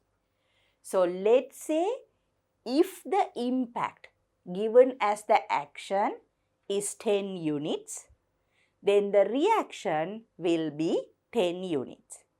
And if the action is in this direction, if it is 10 units of action, accordingly there will be a reaction in the opposite direction. The magnitude will be 10 units. So that is what we mean by equal and opposite. Magnitudes are equal but the directions are opposite. That is the Newton's third law. First, we will discuss an activity to understand the Newton's third law. So the activity, verify Newton's third law. This is a very simple activity where we will be using only one material, that is an inflated balloon. A balloon filled with air. Inflated balloon or a balloon filled with air. So here we just need to hold this mouth of the balloon. Hold the mouth of the balloon. We don't tie it, we just need to hold it. So you just need to take a balloon, blow it up, fill it with air and hold the balloon with your hand. Make sure that the balloon is upwards and the mouth is facing downwards. Then we loosen the hold and allow the balloon from our hand to leave. So we just release the balloon from our hand and observe what happens. I am sure you have done this many times in your day-to-day life also, and you are familiar with the observation. Now let us again summarize the method of this activity. The method is very simple. Hold a balloon filled with air with its opening turned downwards. The opening has to be downwards. Loosen the hold on the opening and release the balloon. So a very simple activity. We release the balloon and observe what happens. So since it's a very simple activity, let us do it in the lab. Okay students, now we will do the activity using this blown up balloon to verify the Newton's third law of motion. So this is the only material we need for the activity, and this is a fully blown up balloon. As you can see, I am just holding on to the mouth of the balloon, and when I release, you can observe what will happen to the balloon. Using that observation, we can verify the Newton's third law of motion. So what I'll do is, I will just bring the balloon down a bit, right, and I will just take off my hand. So you can see the observation clearly. So as you saw, the balloon moves up when I take off my hand. What is the reason for this change or the observation? Yes, you know the reason. When I release the hand, the air flows out of the balloon, that is, the flow is downwards. And this downward force exerts an upward force on the balloon, which makes the balloon to move up. So, as you know students, Newton's third law of motion says every action has equal but opposite reaction. So, the action is the releasing of air downwards. Therefore, the balloon moves upwards. That is the reaction. And they are both in opposite directions. So, students, you have clearly observed the demonstration of Newton's third law of motion. Okay, students. So, you saw what happened to the balloon when we release the hold. The balloon moves upwards. And also, you could understand that the air flows out of the balloon from the mouth. So, the air flows downwards and the balloon moves upwards. Now, let us write down the observation. The balloon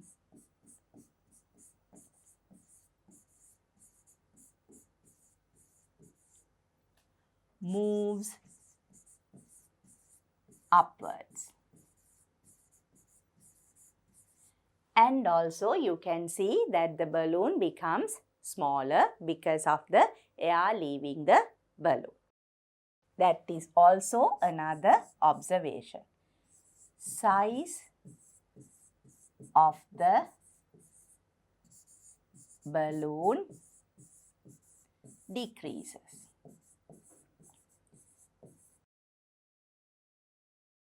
So, as you can see, the balloon moves upwards, and because the air is released from the balloon, the size of the balloon decreases. But this is the observation that is very important to the Newton's third law of motion. Now, let us see what happens in the balloon. We loosen the hold. Now, the balloon was filled with air, and we loosen the hold and we release the balloon. Because there is an opening, the air particles, you can see the air molecules moving downwards. So, that is the action. So, here you can see action takes place in the downward direction. When the air particles are moving downwards, they generate an action on the balloon. They push the balloon downwards. Because of that, there are other particles that push the balloon upwards, and the balloon moves upwards. So here you can see some particles are trying to move down. They are trying to escape the balloon. That is the action. And some other air particles are trying to move upwards. That is also air molecules pushing the balloon upwards. And that becomes the reaction. So both the action and the reaction are given by the air molecules inside the balloon. Some move down, action, and the others move upwards, pushing the balloon along with them. That is the reaction. And this action and the reaction are equal and opposite. So this verifies the Newton's third law of motion. So therefore, we can conclude by saying when air molecules move down, when air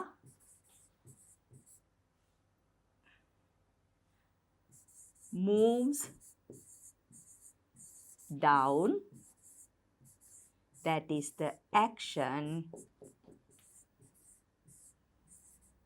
air molecules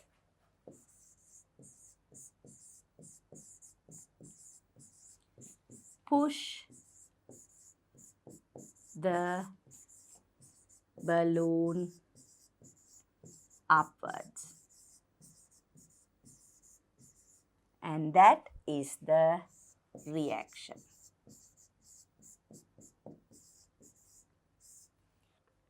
Downward action and the upward reaction. So this is one simple activity that is used to verify Newton's third law of motion. Now let us discuss another activity that is also used to verify the Newton's third law of motion. Activity verify Newton's third law. Here we need more materials. Again, we will be using an air-filled balloon. An air-filled balloon, or you can say inflated balloon. We need a straw. Normally, a straw that we use to drink water or some kind of liquid, but we have to make sure it is a straight straw, not the one that can be folded. A normal straight one is better. And when we select the straw, you can see in the picture, we need to use a thin wire, or we can use a twine. Anything is okay. We can use a very thin wire, a metal wire, or we can use a twine. But we have to make sure that the straw is much larger than the diameter of the thin metal wire or the twine, so that the straw can move easily along the wire or the twine. So here I will note that point. The diameter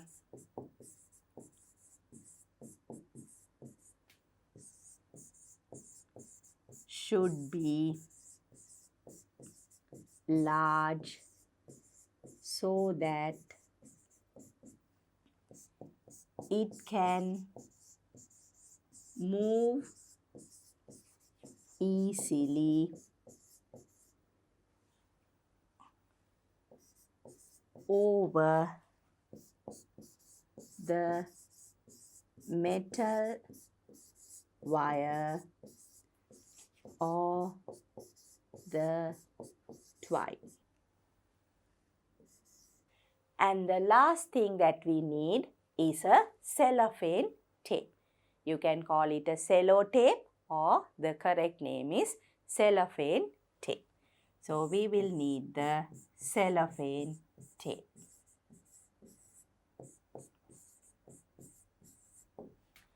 So this is a very simple activity. If we are doing it in the lab, we can use two stands. We can place the stands wide apart, at least the length of a normal teacher's table or the lab working table. You can place the stands at two ends, and we should tie the thin wire to the stands. Or you can use any other object where you can tie the metal wire or the twine. First we tie one end of the wire, then through that we insert the straw, and then we have to tie the other end of the thin metal wire to an object or a stand. Then what we do is we inflate the balloon. We blow the balloon up. We tie the mouth of the balloon. It can be either tied loosely, or if you tie it tightly, then you might have to cut it during the activity. So make sure you tie the mouth of the balloon loosely so that you can easily remove the thread, or else you will have to cut it. So I will note that as well here. We need to tie the mouth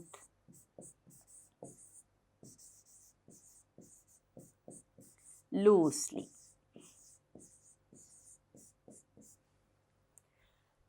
So that the balloon is ready, we attach the balloon to the straw using the cellophane tape. Now the setup is ready. The metal wire has been tied to two different objects at the two ends so that it is very straight. The straw is there over the metal wire and it can move along the metal wire, and the balloon is attached to the straw using the cellophane tape. Then what we do is we hold the mouth of the balloon. If we have tied the thread loosely, we can pull the thread and release the mouth so that air can flow out. If it is tied tightly, then you can hold the mouth of the balloon and cut it, but we have to make sure that the balloon does not burst. So here also it is a very simple activity. Now I will summarize this activity again. So the method: attach a straw to an air-filled balloon using cello tape. Insert a metal wire through the straw and fix it horizontally. So here we use a metal wire and it has to be horizontally fixed. If it is a slope, then you don't know whether the balloon is moving due to the slope or due to the action. So here we make sure that it is a horizontal wire so that balloon with the straw doesn't just move along it. Allow the air in the balloon to leave by removing the thread that closes the opening of the balloon. So as I said, if we can't remove the thread and allow the air to move out, we can cut the mouth of the balloon and allow the air to come out. So here the important point is the air has to be released. Allow the air in the balloon to leave. This is the action that we are going to give. And now we will have to observe the reaction. So students, the action is air will leave the balloon through the mouth. We have to observe the reaction. To do this, let us carry out the activity in the lab. Okay students, now let us do this activity to verify Newton's third law of motion. You have already seen one observation for action and reaction. So this is again another activity where we use a balloon. As you can see students, we have blown the balloon and the mouth of the balloon is tied so that the air does not escape the balloon. And the balloon is attached to a straw using sellotapes and the straw is sent over the thread. So if the balloon moves, it can move along the thread with the straw. And you know the reason why we use a straw? As you can see, since the straw is going over the thread, the balloon along with the straw can move easily without any hindrance. So the activity, as you know, is very simple. I will cut the mouth of the balloon, which is tied now, using a pair of scissors. And when the air escapes the balloon, you can see what happens to the balloon.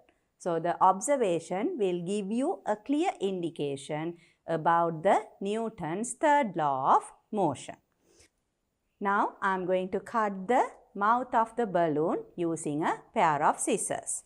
So I will hold it at this part and cut it off so you can observe.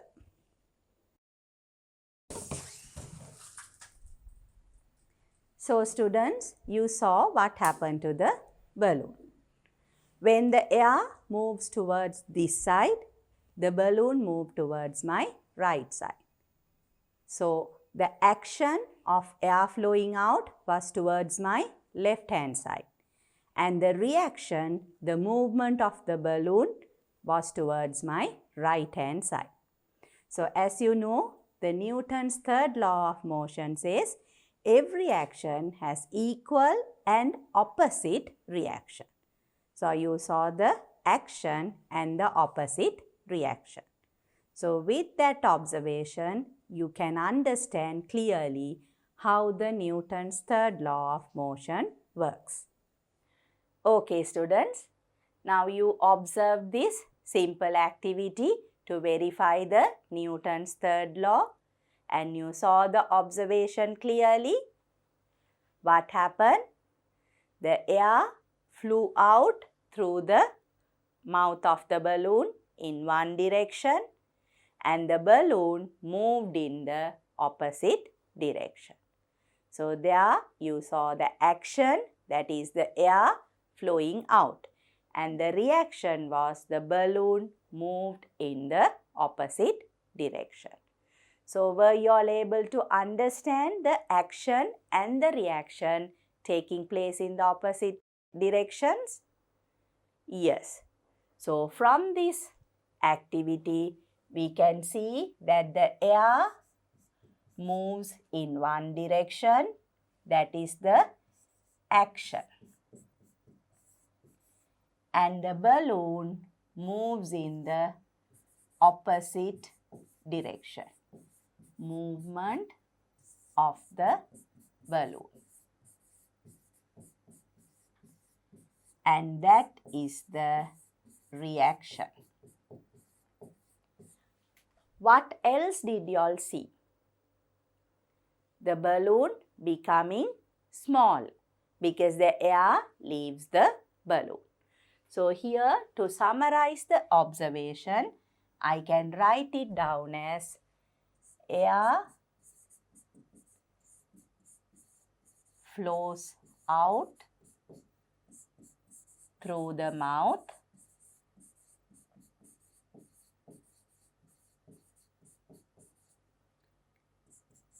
balloon moves in the opposite direction.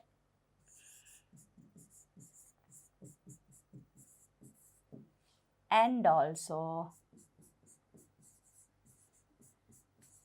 balloon becomes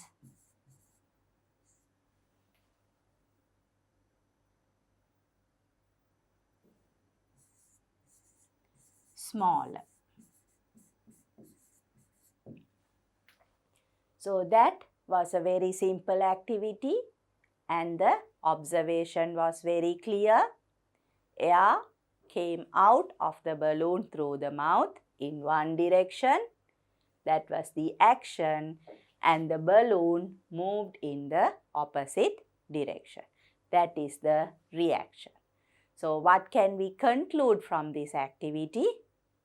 Yes, that the Newton's third law of motion is observed during this activity, or we have verified the Newton's third law of motion. So when we write the conclusion, we can say due to the air flowing out in one direction. That is the action. The balloon moves in the opposite direction. That is the reaction. So students, with those two simple activities, you would have clearly understood what Newton's third law of motion is. Every action has equal but opposite reaction. Now we will discuss some examples related to this law that you see in your day-to-day activities. You can see in the picture there are two boys sitting on planks which have wheels. So those two wooden planks can move if a force is exerted. And you can see here they are both pushing their hands. They touch their hands like this, and one boy pushes the other one. This boy pushes the next person. So both of them exert an action. They push the other person, but you will see when they try to push the next person, they also move. If we take the boy who is wearing the green color shirt, he tries to push the pink color shirt boy towards the direction, whereas he moves in the opposite direction. Same for the other boy. So both of them, they are trying to exert a force with their hands in one direction. If they apply the force towards your left hand side, that is my left hand side, the boy will move towards the right hand side. This boy applies a force towards the right hand side direction, whereas he moves in the opposite direction. So both of them exert an action in one direction and they move in the opposite direction. So that is the reaction. So here you can see two children being pushed in opposite directions when pushing each other with their palms. So here, if I use different colors to denote the action and reaction, he is pushing the other boy this way, action, and the reaction is in the opposite direction.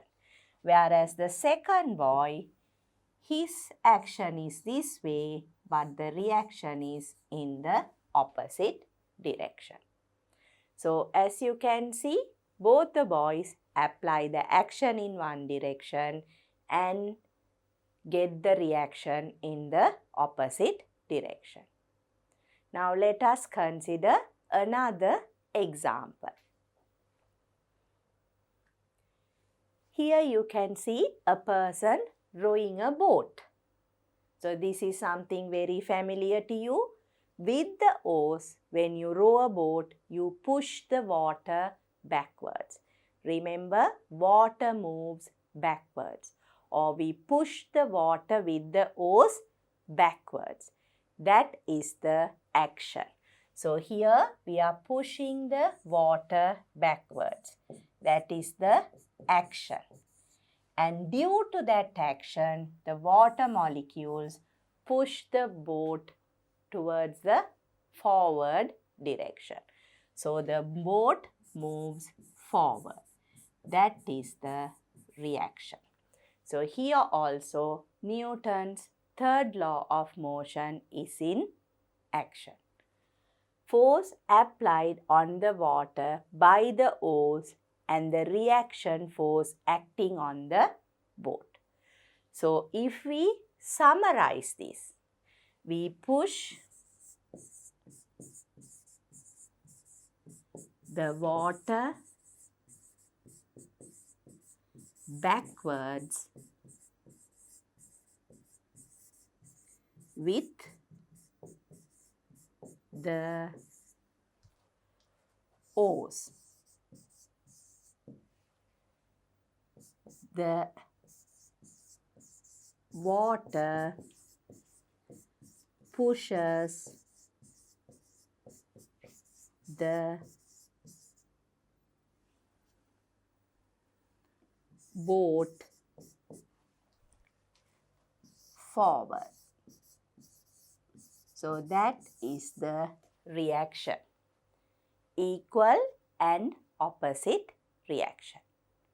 So remember, students, when we row the boat, water molecules are pushed backwards, that's the action, and the boat moves forward, that is the reaction. Let us consider another example. This is another example where you can see a person swimming, a swimmer swimming. The same principle.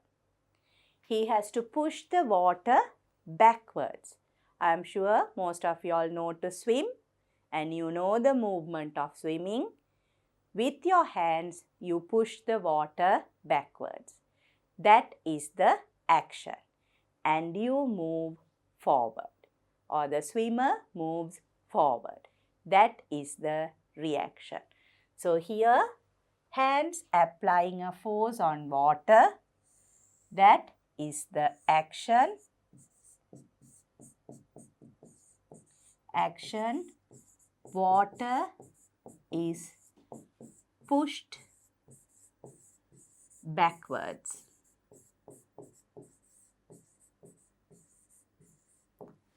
And you can see an equal and opposite force exerted on the hands by water.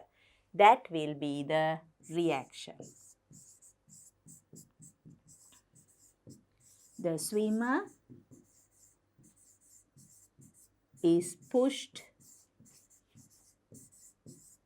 forward.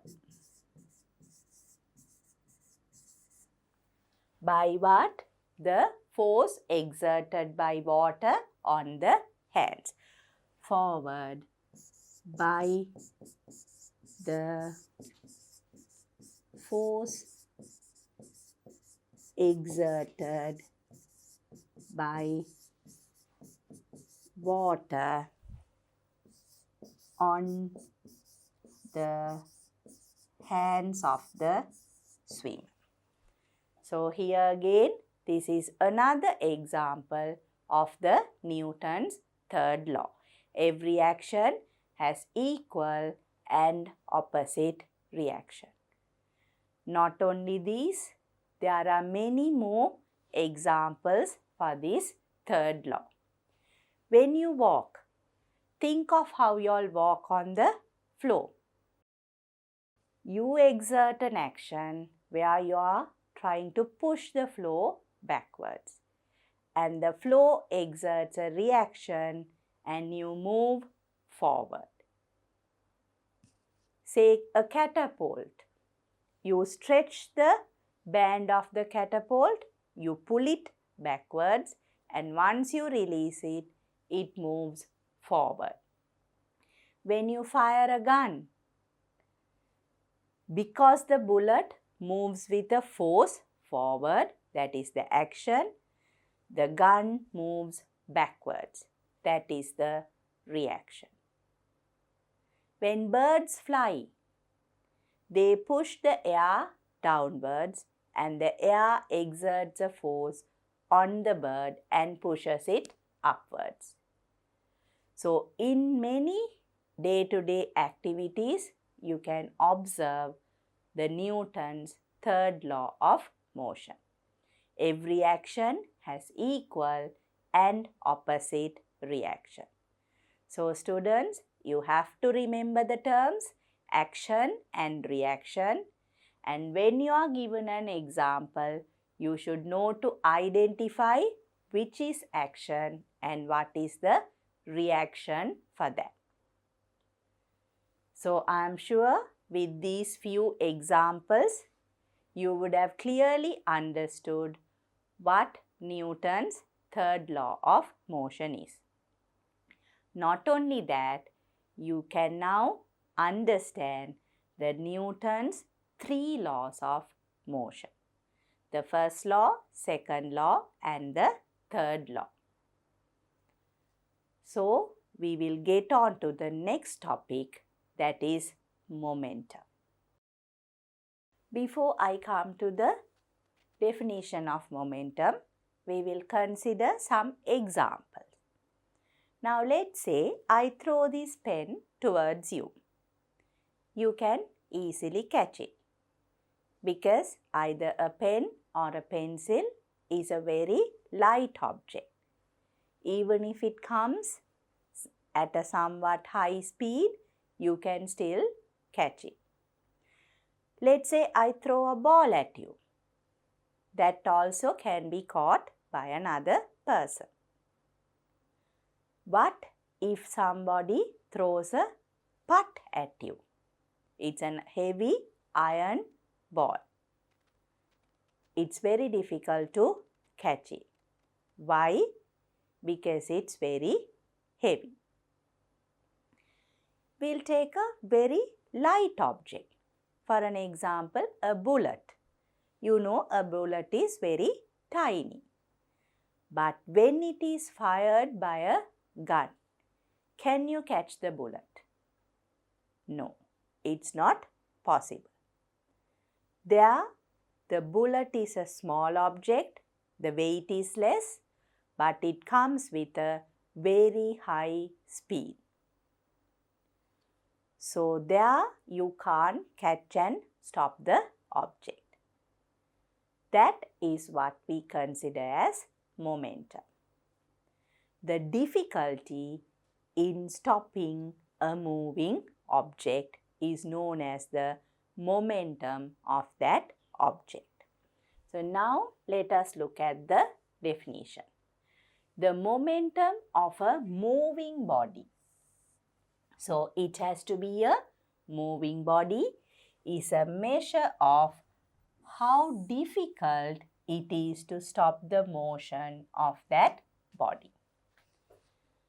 So, this, as we discussed before, depends on two factors. When the mass or the weight of the body increases, it's difficult to stop it. The same way, if the velocity of the object increases, then also it is difficult to stop the object.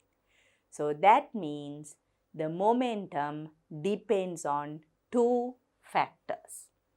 The level of difficulty in stopping a moving body depends on two factors. One is the mass of the object and the other one is the velocity of the object. So when we combine these two, we get the momentum of an object. In physics, the momentum is given the symbol P. Of a body is defined as the product of mass of the object and its velocity. So if I write an equation for momentum, momentum will be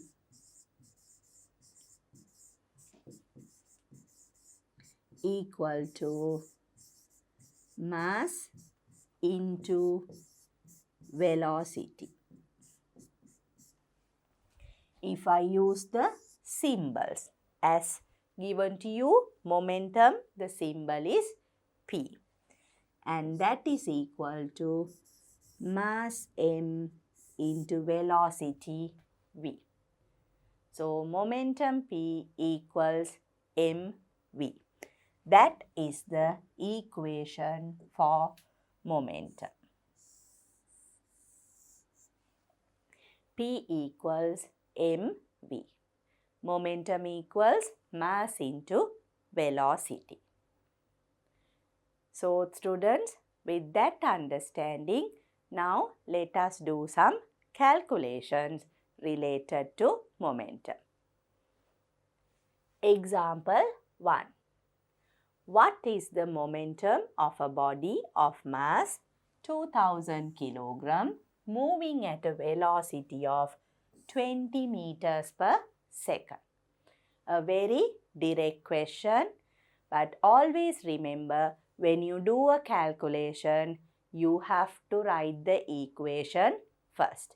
So since we know the equation using the symbols, P equals m into v.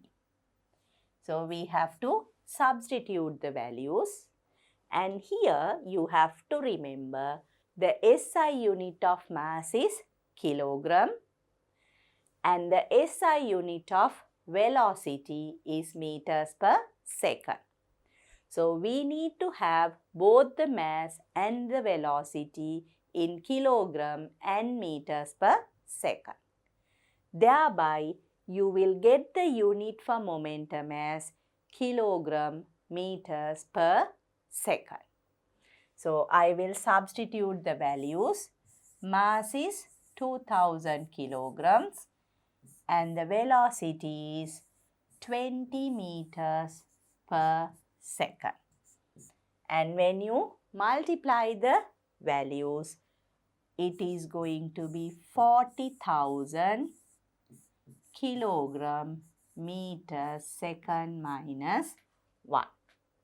So as you can see, since momentum is a product of mass and velocity, the unit of momentum will be kilogram meter per second. So I will write it down here. Momentum is equal to kilogram meter per second. This is the SI unit of momentum. So students, that is a very simple calculation. Let us do some more calculations. The second example. The bullet of mass 10 grams fired by a gun moves at a velocity of 400 meters per second. Find its momentum. Again, a direct question. So what do we do first? We have to write down the equation. Momentum P is equal to mass into velocity. So mass is given to you as 10 grams. Can we substitute that directly here? No. We have to convert it to kilograms. So how do we convert grams to kilograms? You know 1000 grams is equal to 1 kilogram. So we have to divide grams by 1000 so that the value will be in kilograms. And we have to multiply velocity. 400 meters per second. So there is no problem. We don't have to do any unit conversions. Then if I simplify, we can simplify the values. 40 divided by 10. So that's going to be 4 kilogram meter per second. Momentum of the moving bullet is 4 kilogram meters per second. With that understanding, we will go on to the next question. This is a question from your textbook, exercise 4.2. The first one, the mass of a motor car is 800 kilogram.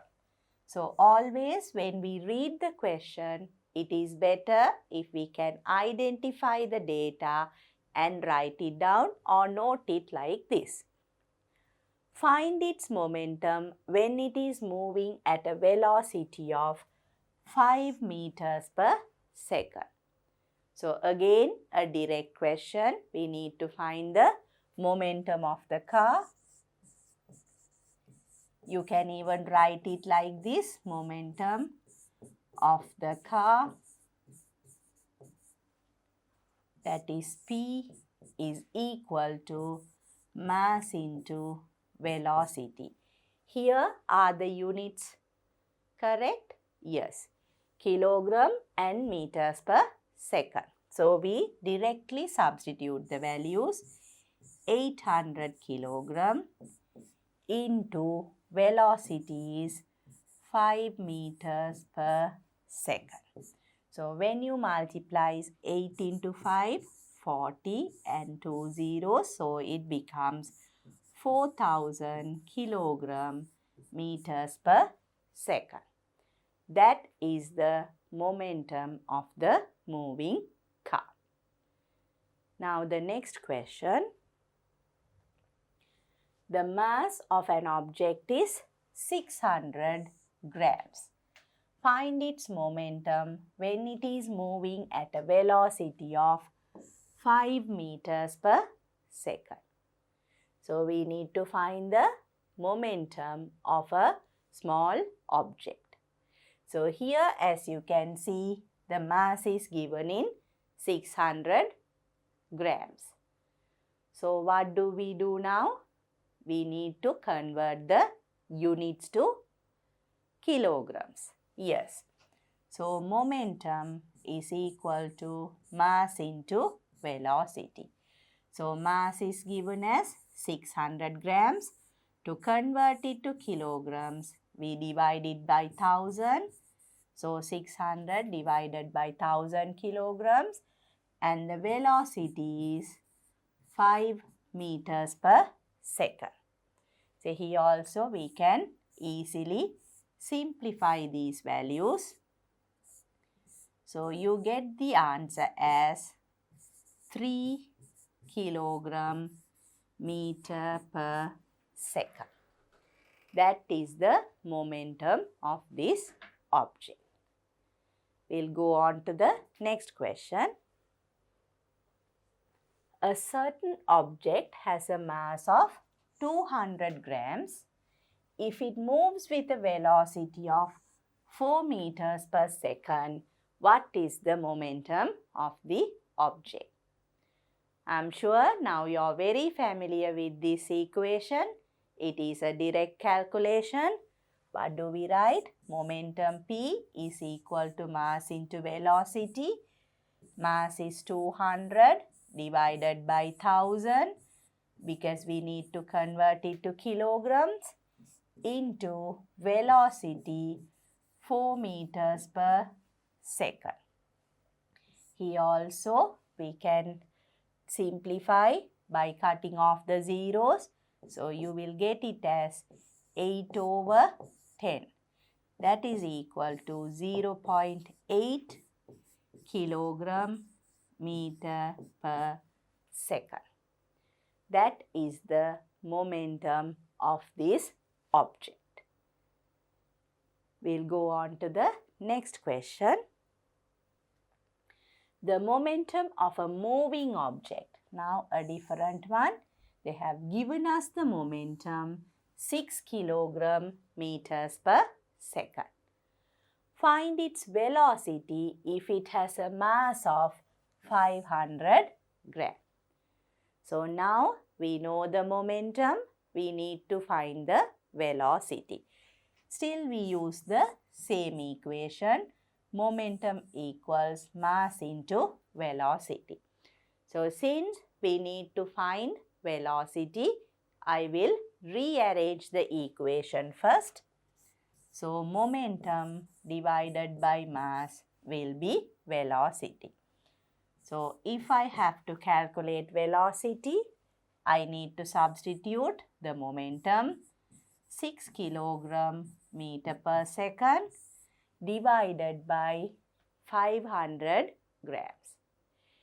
Here again, you have to make sure that you substitute the correct unit. So here we need to convert 500 grams to kilograms by dividing it by 1000. So if I rearrange this, you will get the equation as 6 into 1000 divided by 500. So if we simplify these two values, the zeros cancelled off. 5 and 10 is 2. Therefore, when you multiply, you get the value as 12. But what do you have here? You have kilogram and kilogram. So those two will get cancelled off. You will get the unit meters per second. So you know that you have done the correct calculation. Velocity is 12 meters per second. So students, you can either get direct calculations or calculation where you need to rearrange the equation. Now let us move on to the next question. An object of mass 3 kilogram is projected upwards. So here we are throwing the object upwards. At the beginning of the motion, its velocity is 10 meters per second. So we throw the object upwards with a velocity of 10 meters per second. What was its momentum at the moment when it was projected upwards? So here the question has two parts. What would be the momentum when it reaches the highest point? Now students, you can remember this has a relationship to your second lesson. Motion in a straight line, and also it is an object that is moving against the gravitational acceleration. So if we recollect what happens to the object, when you project an object upwards with a certain velocity, here it is 10 meters per second, it reaches a certain height where the velocity becomes 0. And then it comes down due to gravitational acceleration. When the object is moving upwards, the gravitational acceleration becomes the deceleration. That is why the velocity becomes 0. So now let us answer the two questions. The first question, where you have to find the momentum when it was projected upwards. So there it has a velocity. Then we need to do a direct substitution of the value. momentum equals mass into velocity. The mass is given to you, that is 3 kilogram, and the velocity is 10 meters per second. Therefore, the momentum becomes 30 kilogram meter per second. That is very simple. Then what is the second question? What would be the momentum when it reaches the highest point? What is the momentum? The velocity is 0. Therefore, there is no momentum. So, you can either write it in words or you can show it as a calculation. So, I will do both. Here you can say at the maximum height,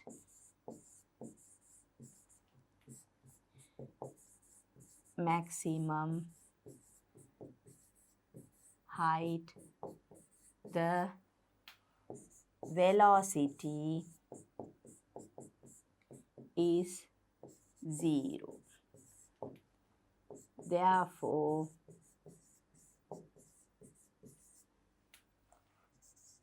momentum is 0. You can write it this way or you can do the calculation. So, there I will do the calculation, or you can write P equals m into V, that is equal to, mass is given to you, it is a 3 kilogram object, but the velocity is 0. And you know, students, when you multiply a value by 0, the answer is also 0. So, here you get the answer as 0. So, the momentum is 0. But remember, when they ask you a question like this, either you have to find the velocity and you have to do the calculation and show it as 0, or you have to specify at the maximum height the velocity is 0. Therefore, the momentum is 0. So, you can write the answer in one of the two methods. So, students, now with all these calculations, you have a very good understanding about momentum. Momentum is the difficulty in stopping a moving object. And this depends on two factors, the mass and the velocity of the object, and the equation is P equals mv and the standard unit is kilogram meter per second. And we have done many calculations. It can be either direct substitutions or rearrangement of the equation. So, with that understanding, we will move on to the next topic, mass and weight. Mass and weight.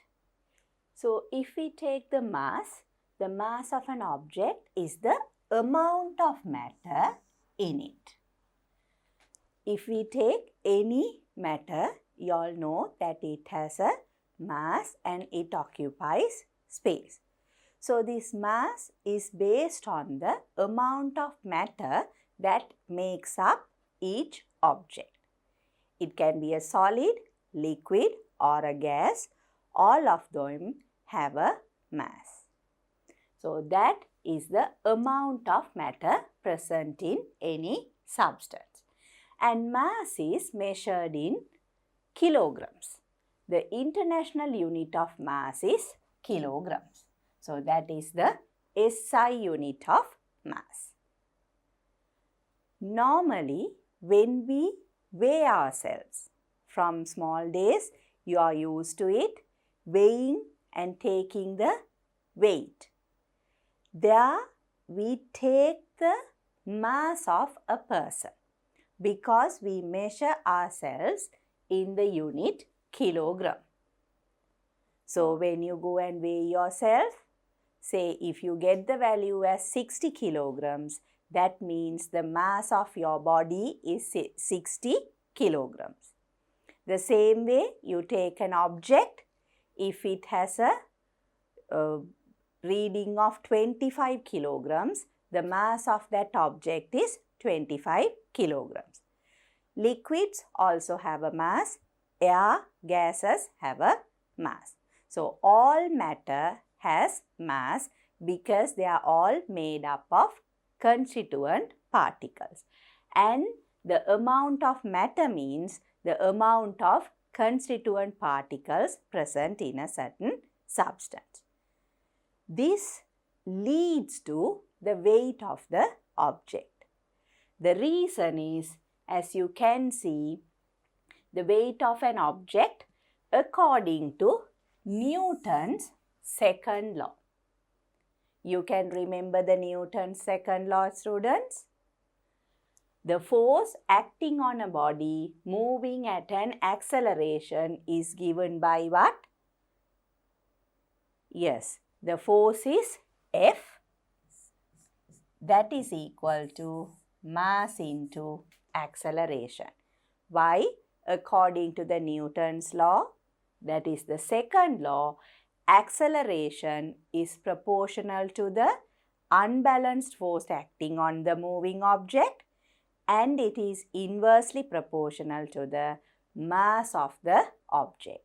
So here we have already discussed mass.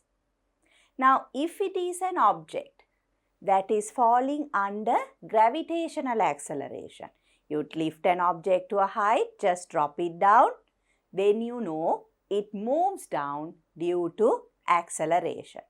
Then what do? We modify this equation, or we just substitute the gravitational acceleration instead of the normal acceleration. So here we rewrite the equation as F equals mg, where g is the gravitational acceleration. If it is an object that is present on a surface, say on a table, and it is at rest, still the gravitational force is acting on that object, and the gravitational force is pulling the object down. So let's say we have a small block on a table. The mass and the gravitational force will be acting downwards. So here when we apply this equation, the mass of the object into the gravitational acceleration will become the weight of the object. We can write it as W, or I can write it as weight. So that is what is given to you here. If it is moving under gravity, gravity is the gravitational force. Acceleration would be the gravitational acceleration g. So when the object is being pulled by gravity, the acceleration is the gravitational acceleration. Then the force that is exerted on the body, the force, that is what we have calculated here, is the weight, and it is given by the following equation. So the force exerted on the body is its weight, and it is given by W equals mg, where W is the weight of the object, m is the mass of the object, and g is the gravitational acceleration. So for an example, if we take an object of mass 10 kilograms, you know the gravitational acceleration. We have to multiply by the gravitational acceleration value. What is the exact value of gravitational acceleration, students? Yes, it's 9.8 meters per second square.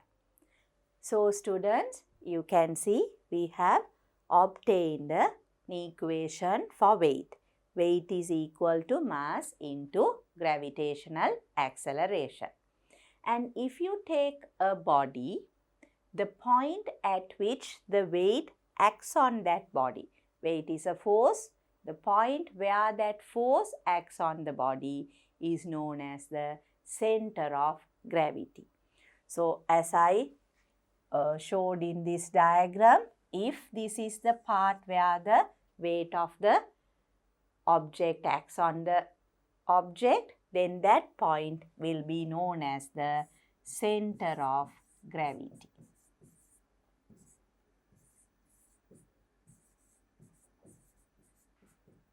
Center of gravity. So, if we define the center of gravity, the point at which the weight of the object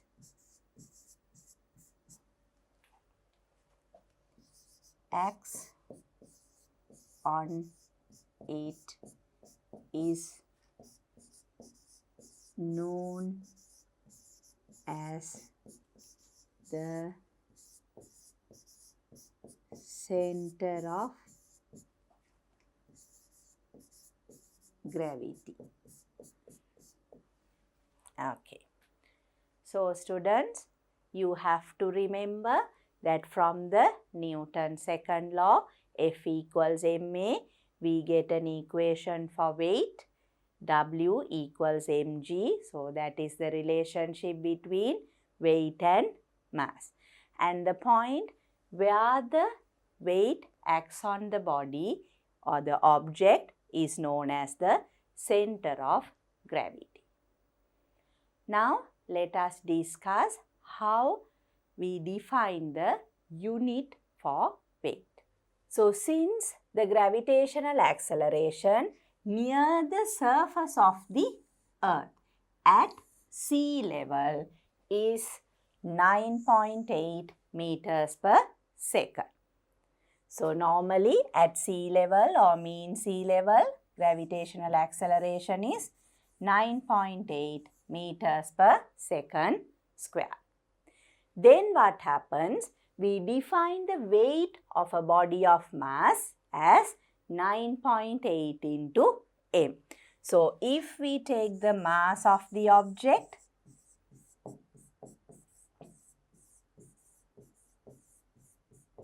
as equal to m, so according to W equals mg, we will get the value as m into 9.8. That is what's given to you here, 9.8 m. The weight of an object of mass 1 kilogram would be 9.8 Newton. So, if I rewrite this, this will be equal to 9.8 m. That's given to you there.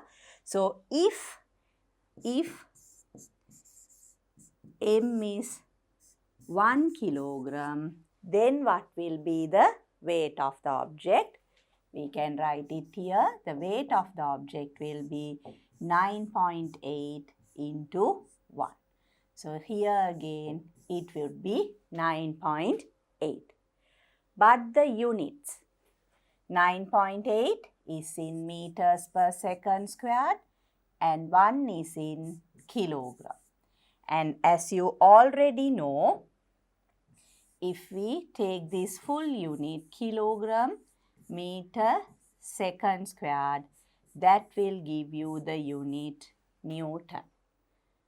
So, when the mass of the object is 1 kilogram and the gravitational acceleration is 9.8 meters per second squared, the weight of the object will be in newtons. So, here if we calculate the weight of the object, we have calculated the magnitude, that will be equal to 9.8 Newton. So, here you can see the weight of an object of mass 1 kilogram would be 9.8 Newton. If we had a 10 kilogram object, obviously you know 9.8 into 10 will be the weight of the object. So that will be 98 newtons. But as you already know, for ease of calculation, we usually take the value of gravitational acceleration as 10 meters per second square. 9.8 is approximated to 10 meters per second square. Then the weight of the object will become 10 Newton here. So if we can consider that when G is considered as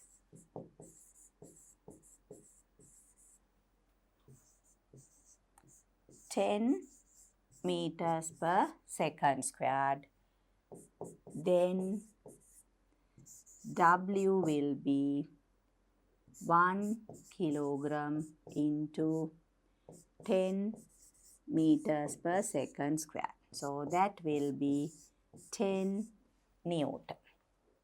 So 1 kilogram of object, then the mass is 1 kilogram, is equal to a weight of 10 Newton. So students, you would have understood the difference between mass and weight and the way of calculating weight. It is a very simple calculation. Now let us see how this gravitational acceleration can change based on the position of an object or where the object is.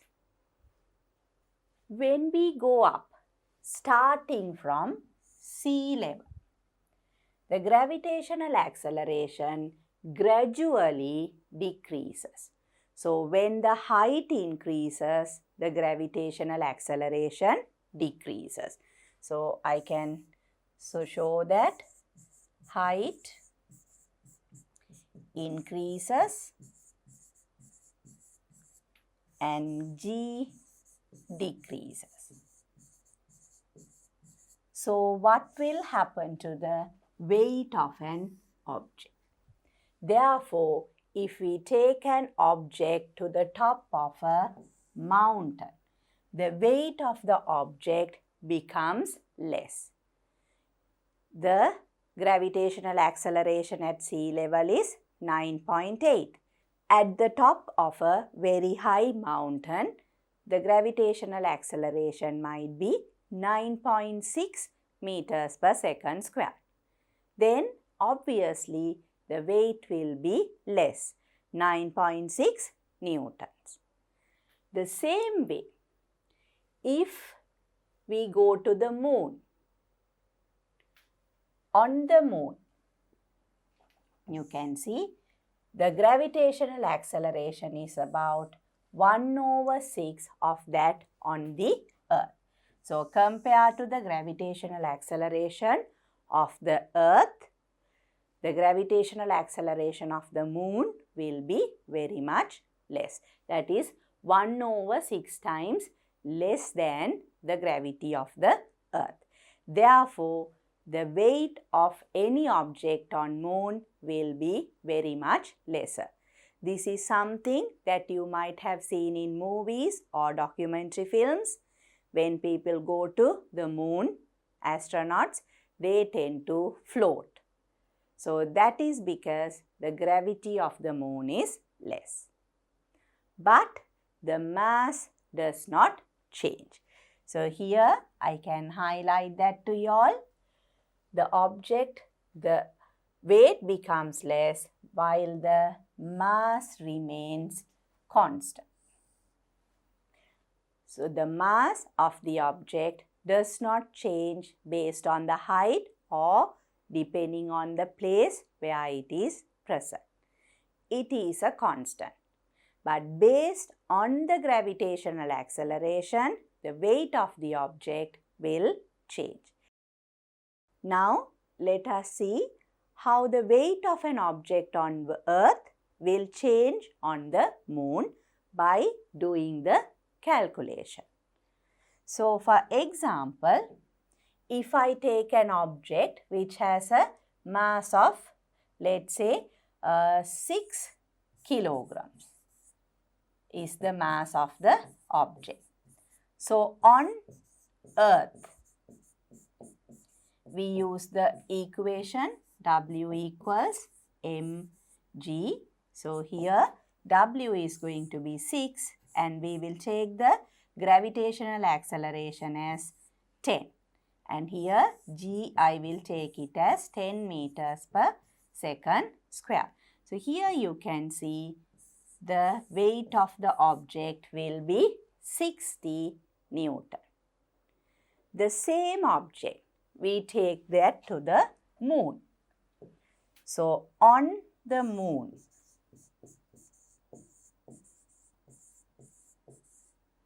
again we calculate the weight. M is the same. The mass does not change. But what happens to the gravitational acceleration? We said it is 1 over 6 times less than the gravity of the Earth. So, we have to divide this 10 by 6. And if I simplify these two, 6 and 6 will get cancelled off. The weight of the object will become 10 Newtons. So, students, this is a very simple concept which you have already observed or already know. But if they ask you to explain, you will have to do a calculation like this and show that the value decreases. So, the same object with a mass of 6 kilogram weighs 60 newtons on Earth and only 10 Newton on the moon. So, this is because the gravitational acceleration varies based on the height as well as based on the place where the object is, on Earth and on the moon. So, with these students, we have come to the end of the discussion on this unit. So far, we have discussed the 3 laws of Newton, Newton's first law, second law and the third law of motion, and then we discussed what mass and weight are. I am sure by now you have a very good understanding of the lesson, and I am sure you will again read your textbook and get a better understanding with what we have already discussed, and then you can try out all the questions given in your textbook under miscellaneous exercise. So, once you try the exercise by yourself, you can look at the discussion what I am going to do next. So, let us first summarize the lesson and then move on to the questions. Summary. According to Newton's first law, until an unbalanced force acts on it, a stationary body remains at rest and a moving body continues its motion at a uniform velocity. So, an object at rest remains at rest and a moving object moves with constant velocity. Then there is no unbalanced force acting on the object.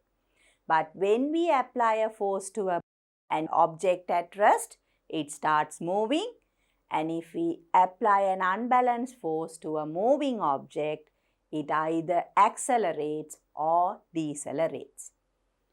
Newton's second law states that the acceleration of a body is directly proportional to the force acting on it and inversely proportional to its mass. From that only we get the equation F equals ma. Newton's third law says that for every action there is a reaction equal in magnitude and opposite in direction to the action. every action has equal and opposite reaction. And we have discussed many different examples related to this concept. The weight of an object is the force with which it is attracted to the center of the earth. It is equal to the force that is required to accelerate it with the gravitational acceleration g. So here it is the force that attracts an object towards the center of the earth, because the gravitational acceleration is pulling the object towards the earth. So let us move on to the questions.